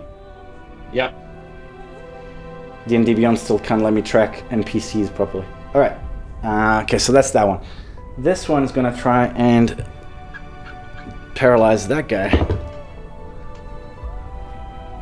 8 Constitution. Okay, so this dude, you see Durbik, you see the Yeti lock eyes, and you know what they can do with one of the guys you guys brought from the Brinchunder, and you see him shiver and just kind of freeze on the spot, and he can't move. He's taking. Oh, he's taking 15 points. Well, yeah, he's unconscious, and the Yeti will scoop him up and start running in the opposite direction, moving 40 feet away into the distance. And the other Yeti will try to do the same. And the guy rolled a natural 1. So 2 guys have been snatched and the Yetis are off the map. So we'll run this a little bit ad hoc because I don't have enough. They go in roughly the same direction, or are they going in opposite directions? They're going roughly in the same direction, but not like side to side. They're like within sort of. Are they? Can the sled, if it just has one person in it, are they going faster than a sled just with one person in it? The dogs can pull. I would say.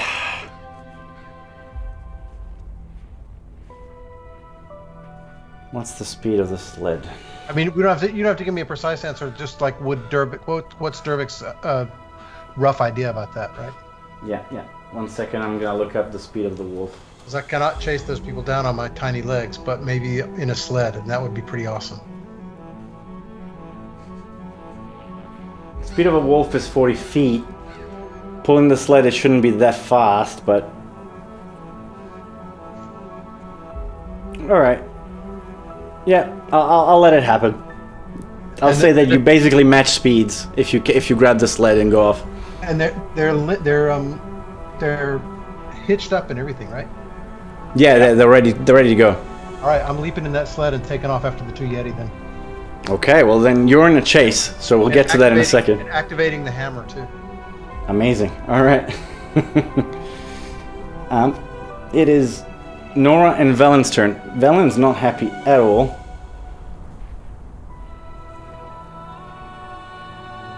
She's not doing well. She's going to use Vampiric Touch on the Yeti. She's going to reach out and touch him. Natural 19 plus 6, that definitely hits. So the Yeti will take 3d6 necrotic damage. I'm going to roll it here from the D&D Beyond. So 11 points of necrotic damage to the Yeti as it yelps in pain, and you see black lines just kind of curse through like its eyes and face. And she will regain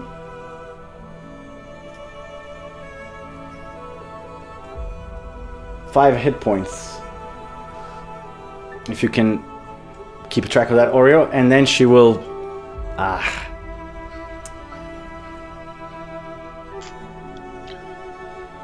Damn it. I don't know if she'll be silly enough to run away. She will look to Caliban and says, "Help me!" And that's her turn. Nora, on the other hand, will jump. I think she would have jumped. Like, if you're grabbing the sled and going. Yeah, she basically acts before you in her turn. So I would say that would be possible. So she jumps on the sled with you, and you're traveling together. Okay. Just gonna double check the range on her Sacred Flame. 60 feet. Yeah, I would say that's within range.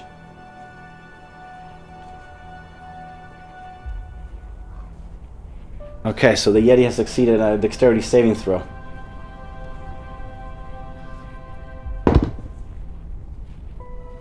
$15. What's her spell DC? Damn it! Like her cantrips never work. All right, it's your turn, Durbik. You're on the sled. You're chasing after. Yeah. So I want the dogs to go as fast as they can, and I want to throw the hammer at him if I can. Is it how far away is he? I would say grabbing you. Basically, you wouldn't have quite closed in with them, but you would be within range of throwing the hammer. I would say they're kind of 20 feet ahead. You're both going roughly at the same speed. Oh, so the first throw is a 26. All right, that definitely hits. I didn't do my bonus action rage. Can you let me put the bonus action rage in there? Yeah, sure. Okay, so 15 points of damage on the first one. Okay. And the second... As the hammer swings and hits it like on the head, and he's carrying like the villager, and he's just kind of... Second one is a miss.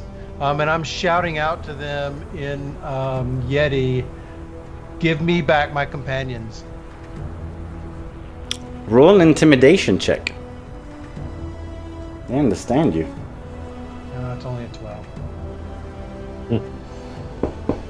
12. What would be that? Okay, we'll see how. We'll see what that does in a second. Okay. I'll have to think about that for. Like, are they both going in the same direction? So I'm chasing them both, or did I have to pick one? They're kind of trailing off like this slightly, but you're in between. So at the moment they haven't kind of gone like this or anything. So you can still follow both of them at the moment. And you did both your attacks, did you? Yes. One hit, one miss. Oreo, it is your turn. Let me. Yeah. Yeah, I'm just going to take care of the Yeti in front of me at the moment. Or chasing down the others. So it's in combat, so I'm going to attack the Yeti that's in combat with Velen and fire the short bow at it. And that's going to be a 25 to hit. Nice. And as you pull out of your new quiver, the arrow is like, whew, it just flies through the air and hits it. Roll your damage. That's going to be so that's 8 points of piercing damage. That's 13 points of sneak attack damage. Oof. And 3 points of hunter's mark damage. Okay, it's looking very bloodied. And then the badger's leaping into attack with its 2 attacks. Okay. That's going to be a badger die. Natural 20 from the badger. Go badger. Nice. Go badger. So that's going to be bite is. Bring the badger stats up.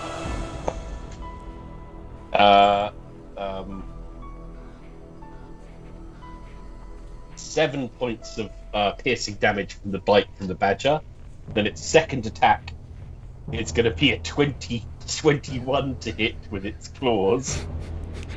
And that's the Badger of Doom. 5 points of slashing damage from the badger. Excellent. So what Caliban and Oreo, what you guys see is Oreo just pull out an arrow, fire it, and it hits the Yeti like right in the eye, and like it's sticking. The fletching and part of the arrow is sticking out of its eye, and it's going and it can't see very well, which gives the badger a chance to jump onto the fur and run around the back of the Yeti and just start biting like crazy, and you see sort of the life go out of the eyes of the Yeti as his eyes roll back, and he falls into the snow, and he's dead. Badger of Doom. Caliban, it is your turn. Okay, so I'm gonna trust that Dervik and Norio to kill those remaining Yeti, and I'm gonna focus on helping Velen. Do I have advantage because of flanking? Yeah, that Yeti's dead. It's gone. Okay, in that case, I am going to. How far away is Trailblazer? Within distance that you can climb on him. Yeah, because I just looked it up. It's half my movement speed to mount, not an action. Okay, so he's 20 feet away. In that case, I'm going to take the dash action, so I have more movement, and I'm going to mount up onto Trailblazer. Okay. I'm going to kya him in the direction of the other Yeti that's running away, and command him to dash. War horses have a movement of 60, so I can dash 120. That would be 20 divided by 5 is brain no worky. 24 inches. Yeah, that's what I want. Alright. I would say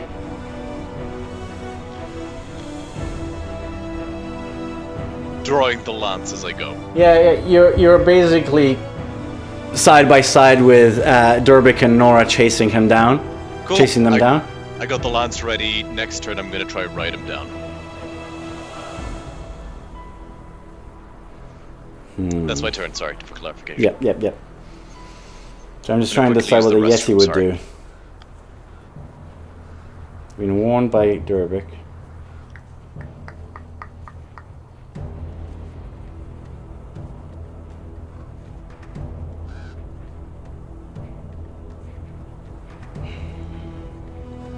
They got their prize. I think they're gonna. For now, they're gonna. They keep running for now. They're dashing 80 feet, and you're following right behind. So it is yours and Nora's turn together. So if you want to coordinate in some way with Nora in any way.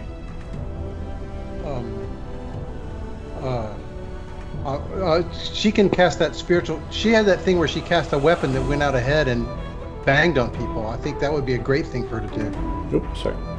She could. That would be spiritual weapon. How far away can it go? I mean, Dervik doesn't know. Nice. Yes. So as a bonus action, she does cast spiritual weapon because she has a range of 60 feet.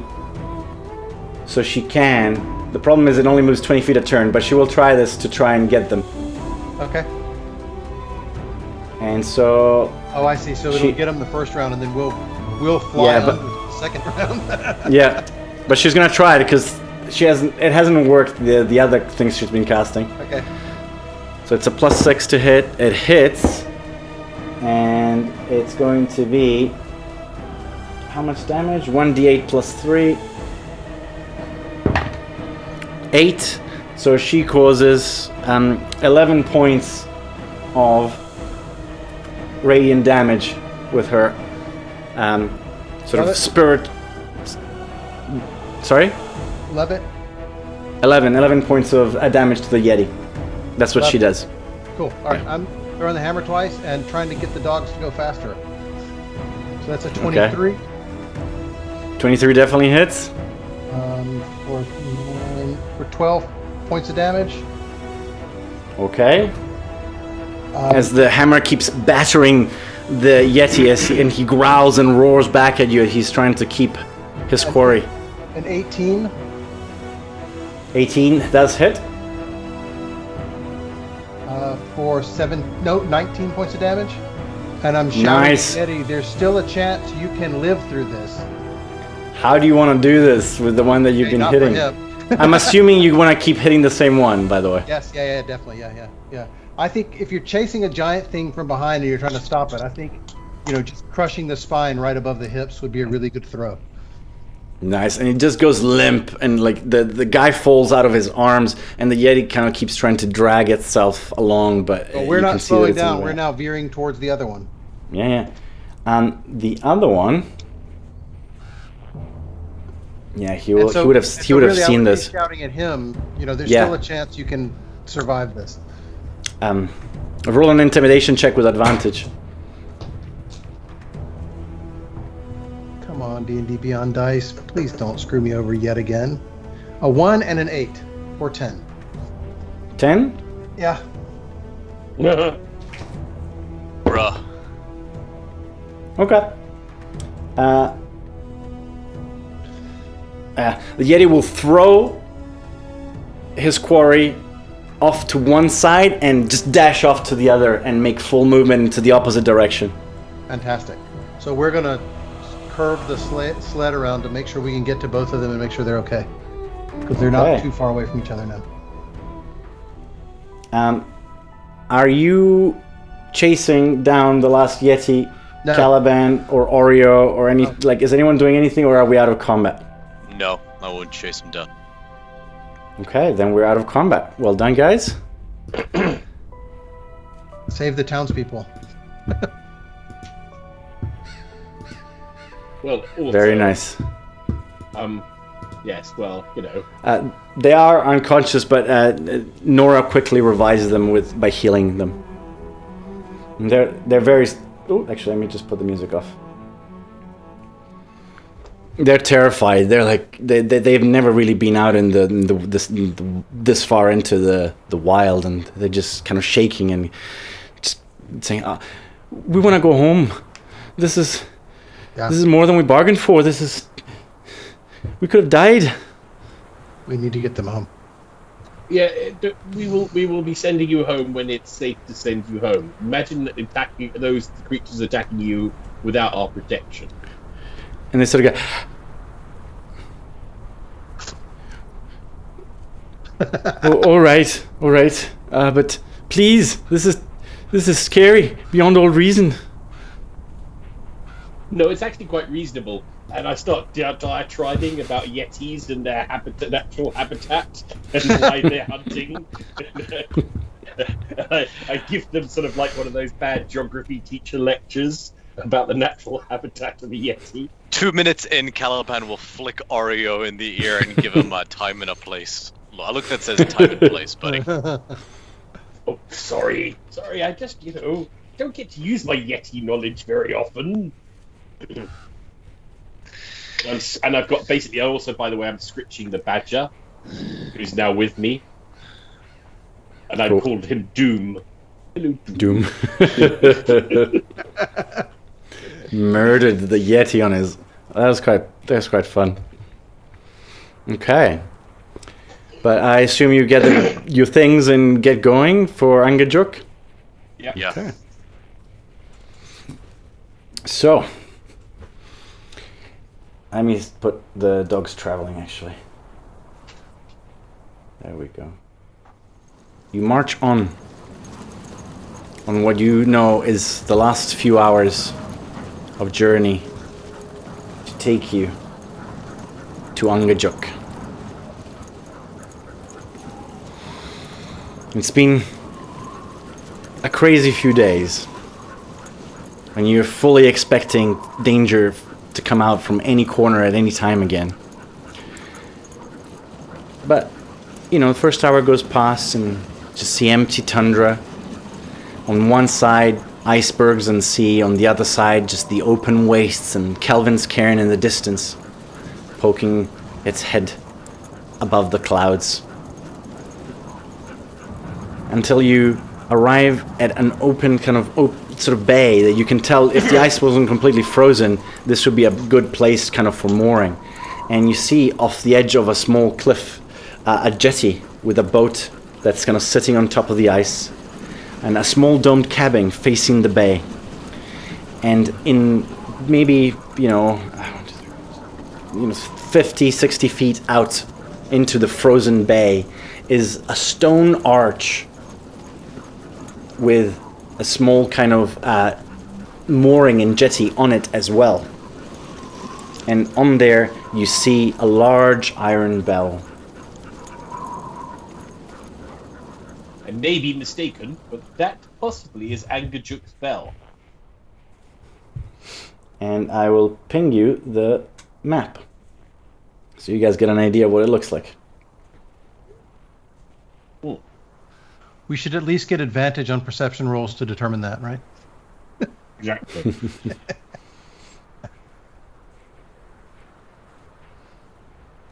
Do you approach? What would you guys like to do? You kind of see it coming up, maybe 50 feet away. Like you're on the sleds, pulling up and slowing down. Just want to check out over the ocean. Do I see any, the tail thing? Do I see a whale tail or anything? Any kind of ripples in the water? No.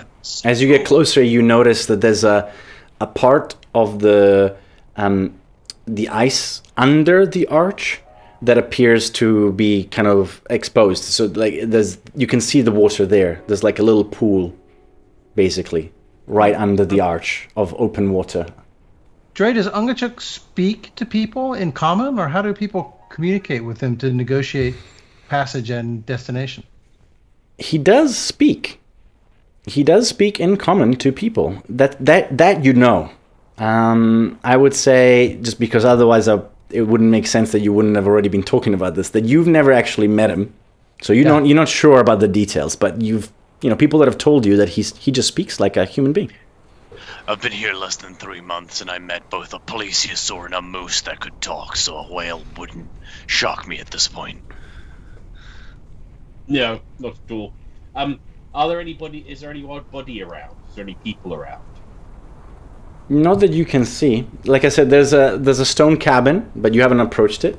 And otherwise, there's just the open sea and the open tundra on the other side. And I got to the cabin, and I knock on the door of the cabin.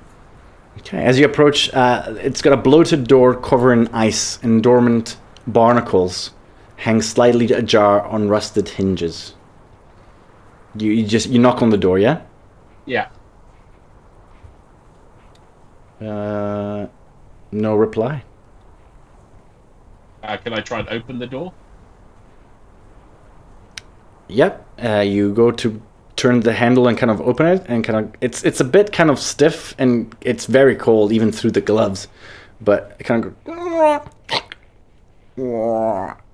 And what you see inside is that Rime covers every surface and object inside this cabin, including a bed draped in a thick knit blanket. Beside the bed, a small hearth holds a precious store of firewood.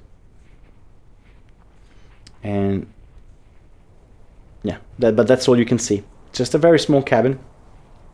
Divine sense. So you're with him, okay? Okay, sure. No, nothing lights up, no funny smells. It feels just uninhabited. Can I roll an investigation check to see if there's anything I can see in there? Or Sure. Roll an investigation check. 24. This has been abandoned for quite a while. The blanket is in good condition, but it's kind of frozen solid. The firewood is infested with worms that have eaten away the tender parts of the wood, but it's safe to burn. And there's enough fuel to fuel a nightly fire for 3 days, in 6 bundles of 30 pounds each. This probably belongs to someone. Yep. Well, it looks abandoned, but we could leave the crew here while we go off with Angachuk. Not a bad idea. Akeem as well. Exactly. Okay. I'll let them know. Very good. Well, I'm good at logistics. So you're looking out from the frozen pier, and basically the rowboat is stuck in the ice and trapped against a 10-foot long wooden pier. The pier itself is ice glazed and looks very slippery. But you don't really need the pier or the boat, because it looks to be completely frozen all the way to the other jetty. Durbik is going to take this 10 minutes to prepare Speak with Animals, because, even if the cab driver speaks English, it's better if you can talk to him in his native tongue. Okay.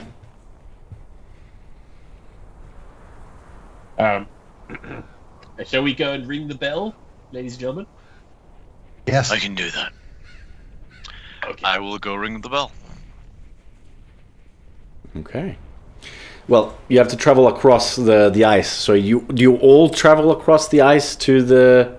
I sent you the map in the group chat, so you can see what it looks like, right? Yeah. Okay. Yes. Yeah. Spread out safely. Does ice seem like it's a safe thickness to be walking on? I'll roll a survival check. is going to be 21. Bill, I didn't quite hear you. 14. 14. Yeah, I mean, you're both quite experienced. You can tell that the ice is very thick. You know, this is the kind of ice that eventually sometimes breaks up into icebergs, like the ones you've seen across the Sea of Moving Ice. But this part is quite sheltered, so Good. it's safe to walk on. It's a little slippery. So we're going to leave the Bryn Shandarites and the sleds and the dogs in this little redoubt. And Okay. Vel and I assume is going to come with us to Yeah, she's very interested. Thank you. But she'll be telling the kobolds to kind of pack the gear to take in case you're able to negotiate safe passage. Good. So the kobolds are busy kind of emptying the sleds and packing the gear as neatly as possible. I mean, we can't take the sleds and the dogs on the whale, can we? You don't know? How much travel does Velen think we have on the other side of where he's taking us? Well, I don't know exactly. I know very little, and very little is known about this island. But from my research and divination magics, it is not a very large island. It was a frost giant fortress, but I believe it is not currently inhabited by them, and it is instead a safe haven for the Frostmaiden. Okay. Okay. So we leave the dogs and we leave some rations here for them as well and some stuff. We'll see how many kobolds we can take as well. So I don't think we can take all the kobolds. Cool. Well, you're within shouting distance, so you can see from one pier to the other. So once you get to the other side, you know, if anything is happening, you'll be able to kind of communicate. Okay. Okay, let's go ring the bell. Okay. So I'm assuming you put on your snow crampons. Oh. Very good. You have them, so it's good. But you make your way across the ice and you reach the bell, and a 1 foot diameter copper bell dangles from a 10-foot tall wooden pole attached to this short wooden pier. And it comes with a rope and a clapper. So you climb on. I'm guessing you climb on the jetty, and one of you rings the bell. Yep. I'll ring the bell. Cool. Ding. It sort of echoes in the expanse of the openness, and you can almost feel the ice resonating with it as well. Let's hope the dragon isn't called by the bell. But yeah, so you ring the bell, and you sort of wait. And 5 minutes go past, and so far nothing's happening. Do you guys think that do we wait now? I'm assuming so. I don't know. We don't know where the whale is, do we? Very well. Question is, do we ring the bell again? Ring my bell. I didn't go there.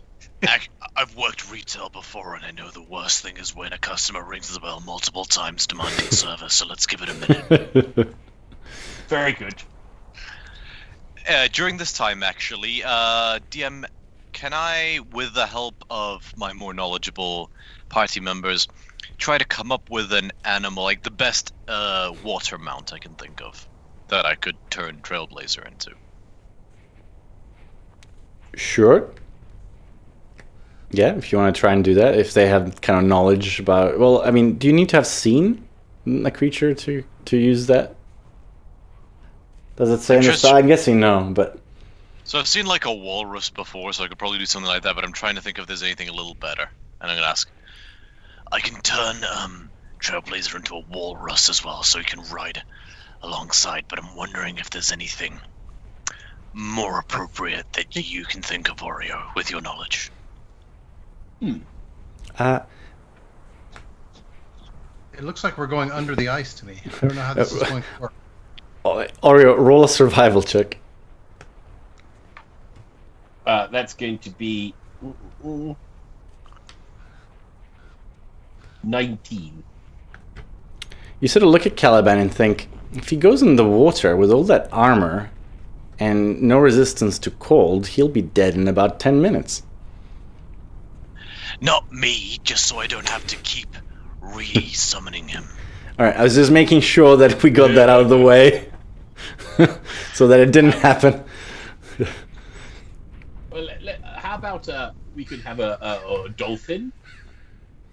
Can I ride a dolphin?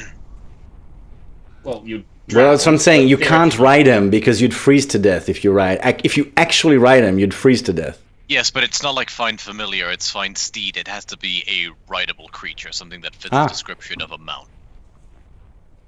Okay. You could ride a dolphin. I saw that at SeaWorld. Yeah. Riding them and skiing on them. Just not very effectively. Yeah, I would say so long as the challenge rating is below that one of the great war horse, which is quite high. I think it's 1/2. Hey, Yeah. Caliban? Yeah. I have seen a whale with a giant tusk on its front. It would be like a lance built into your mount. That might be beyond what I can turn. Maybe someday. But 30 minutes go past, and then suddenly you hear this, and out of the sort of circle of cracked ice, you see, funnily enough, 2 or 3 long, beautifully wrought ivory tusks pop out as like 3 little faces look up at you guys. And then suddenly a gray, dark shape from underneath pops up next to them. And it kind of rises above the water just enough for you to see a large whale. I mean, Durbik would have probably seen a sperm whale before. Caliban and Oreo, I don't know, maybe I would... Grew up in a port city, maybe not a sperm whale, but something approximating the size? This is a very large creature, you know, kind of almost as large, or maybe as large in length at least, as the dragon you just faced. And on top of it is what looks like almost like half of a small ship. It has a prow, and it has kind of like it's built like a little ship, and it looks like it's strapped to the whale with some very large leather-looking kind of contraption, sort of tying it underneath and under its chin. And it just pops up and looks at you and says, "Well, hello. How can I be of help?" I will say in sperm whale, greetings, mighty Angajuk. We have come seeking your expert help. Ooh. And it switches to like just noises. You guys can't understand. You just hear sort of whale noises. Durbik, you hear like, well, that's nice to hear someone that can speak back to me in my own tongue. Well met. I am Angajuk. And you are? I am Durbik Blackhammer, and I must say I've heard stories of you all of my life, but the experience of meeting you leaves them behind. Okay. Roll an animal handling check with advantage. I'm not going to do it on D&D Beyond. No, don't do it.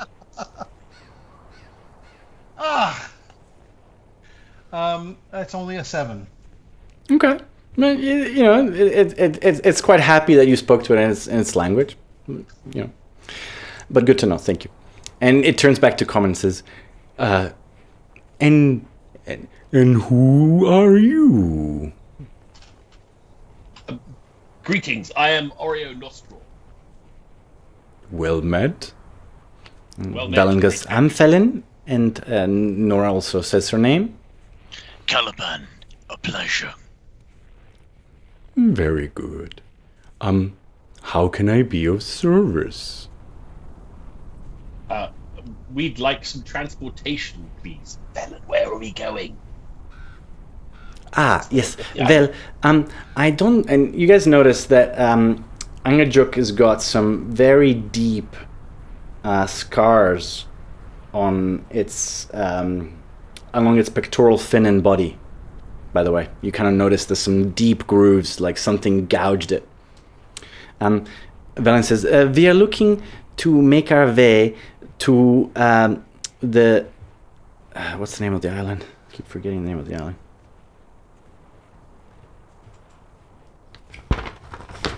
Pardon me."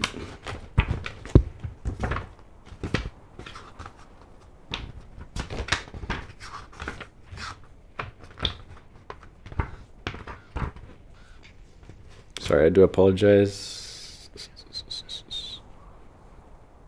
Why is it not here in the thing? Island of Solstice.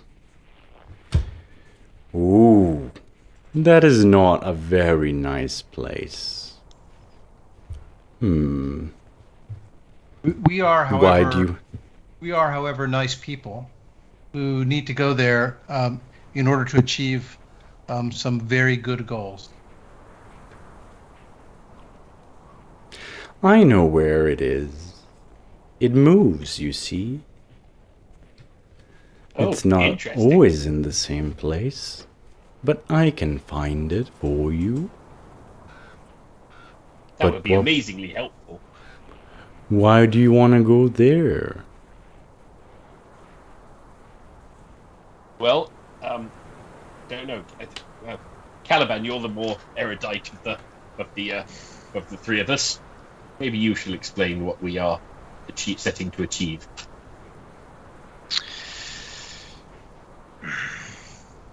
We're hoping to make some pretty profound discoveries that could help a lot of people. Sounds noble enough. I'll tell you what. If you can fish me an octopus, I'll take you there. I don't suppose you have any interest in wolf meat, do you? Is there a roll taking offense check? Fish you an octopus? Okay. For me and my friends here. And you see the narwhals are kind of bobbing in and up and kind of having a look at you. They can't understand. I'm nudging Caliban going, see, one of those. I'll look at it. I'll give it a shot. Shall we, can I figure out how to fish for an octopus? Yeah, same as the way... Oh, you guys weren't part of the group then. They already fished for knucklehead trout, so it works the same way. So for... Oh, I was. Yeah, I remember. So you can basically... do you have fishing tackle? I don't know if you would have... I don't know if you kept it from the last time. I don't think I kept it.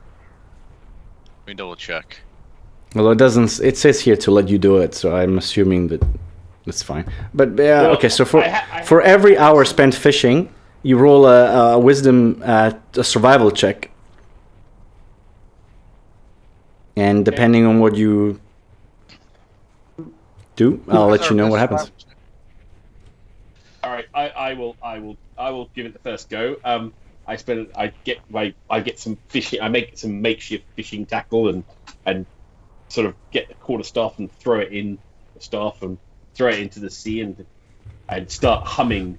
I'm fishing for octopi, fishing for octopi. Here I am, fishing for octopi.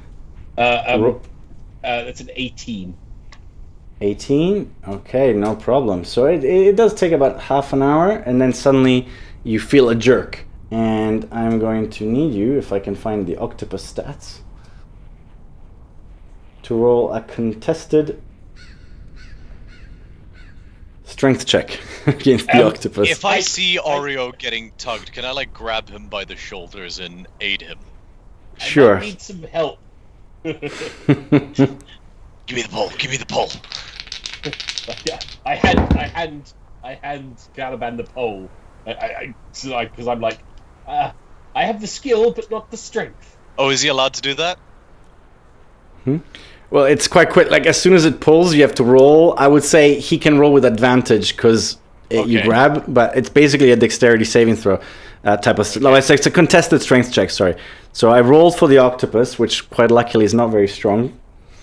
I rolled a 15 with the advantage, -1 my strength, so that's 14. That's okay. The octopus rolled with advantage 15, but he has a -3. So you're able to pull out the octopus. It's a nice, juicy Battle looking... of the weaklings. Excellent. And you give it to Angajuk, I assume. Yes, I go. There you go. Do you want it fried in ink? And it just kind of like rises up, opens his mouth, and gently grabs one of the tentacles and like just grabs it off you.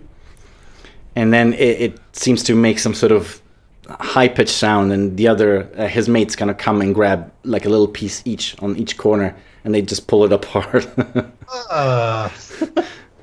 And just then slurp it down like it's like a, like a jelly worm. Thank you. Okay then. Well, and Angajuk looks around. There's quite a few of you. Are those people coming? No. Oh, good. How many can you take? So, Angajuk can carry...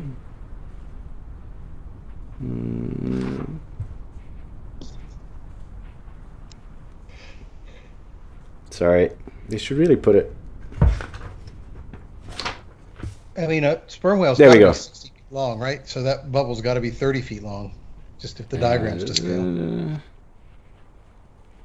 There we go. 8 medium creatures and their gear, and up to 1,000 pounds of cargo. Wow. Do kobolds count as cargo? I would say they're small. So instead of 8, they would count. In this case, I would say they count half. Okay, well, there's So- 4 of us, including So- Velen. Five of us. 5 of us, including Velen and Nora. That leaves room for 6 kobolds. How many kobolds are there in total? 6? That works out. There's just enough of us, not including the people who are staying anyway. Okay. Leave the sleds and the dogs. So you have 3 sleds with dogs and 3 people. Are you just leaving them to it and they have to get back to Bryn Shander on their own? No, we said, how long will it take us to get to the Arla Solstice? Ooh, it's gonna be a few days. How much wolf meat do we have? Probably enough for a good week's worth of rations. Should leave that with the people. Oh, absolutely.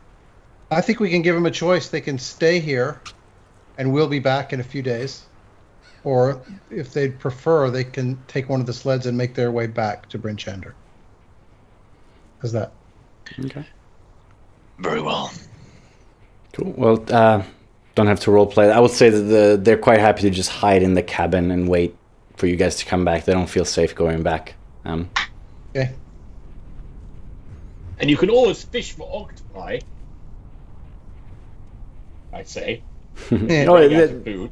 they're from 10 Towns, so they know how to fish, so they're quite happy with that. No They problem. were probably laughing at us trying to catch the octopus. Just looking at you like, that's not how you do it. Damn it, I gave away that there's a bubble by sending you guys the map. I forgot where's on the map. No one even questioned how the whale could carry you. Anyway. The kobolds pack the gear onto the back of the ship, basically, the tiny little ship on top of Angajuk. And you all kind of make your way onto it and sort of take a seat. And you're kind of wondering, how are we going to break through this ice so that we can, sail across without getting wet? And then suddenly Angajuk goes, I hope you're ready. And takes a huge, downwards plunge. And you guys think, holy crap, and you see the water rush towards you. But as the tip of the ship touches the water, suddenly a protective bubble just goes, a magical kind of air bubble all around you guys, perfectly protecting you, as Angajuk takes a deep dive to sort of find the ocean floor and starts swimming speedily across into the depths and darkness, as everything turns kind of bluish and green for you. And that's where we're going to end tonight's episode. Yay! Awesome. I'll send you guys the picture of Angajuk. Very cool. Who do you suppose cool. did this to him? This is a really weird. You guys haven't asked him. Well, we can ask him on the route, can't we? We can talk to him on route. Yeah. Anyway, thanks everybody that's been watching the show. We apologize, it's Akeemless. Hopefully you like us enough to stay on even without dear old Min. Who knows? Maybe he'll come back someday. Maybe we'll have other players as well going forward. But I'm going to chat with the players actually after this, after we say goodbye to you guys, because this is kind of a natural stopping point whilst we regroup for the summer, as some of us have a few things to do. So we might do one more game, but we might also just stop for now and regroup when everyone's back from their holidays and such things. Thank you so much. If we don't see you next week, we love you guys, and if we see, otherwise we'll see you next week, and we'll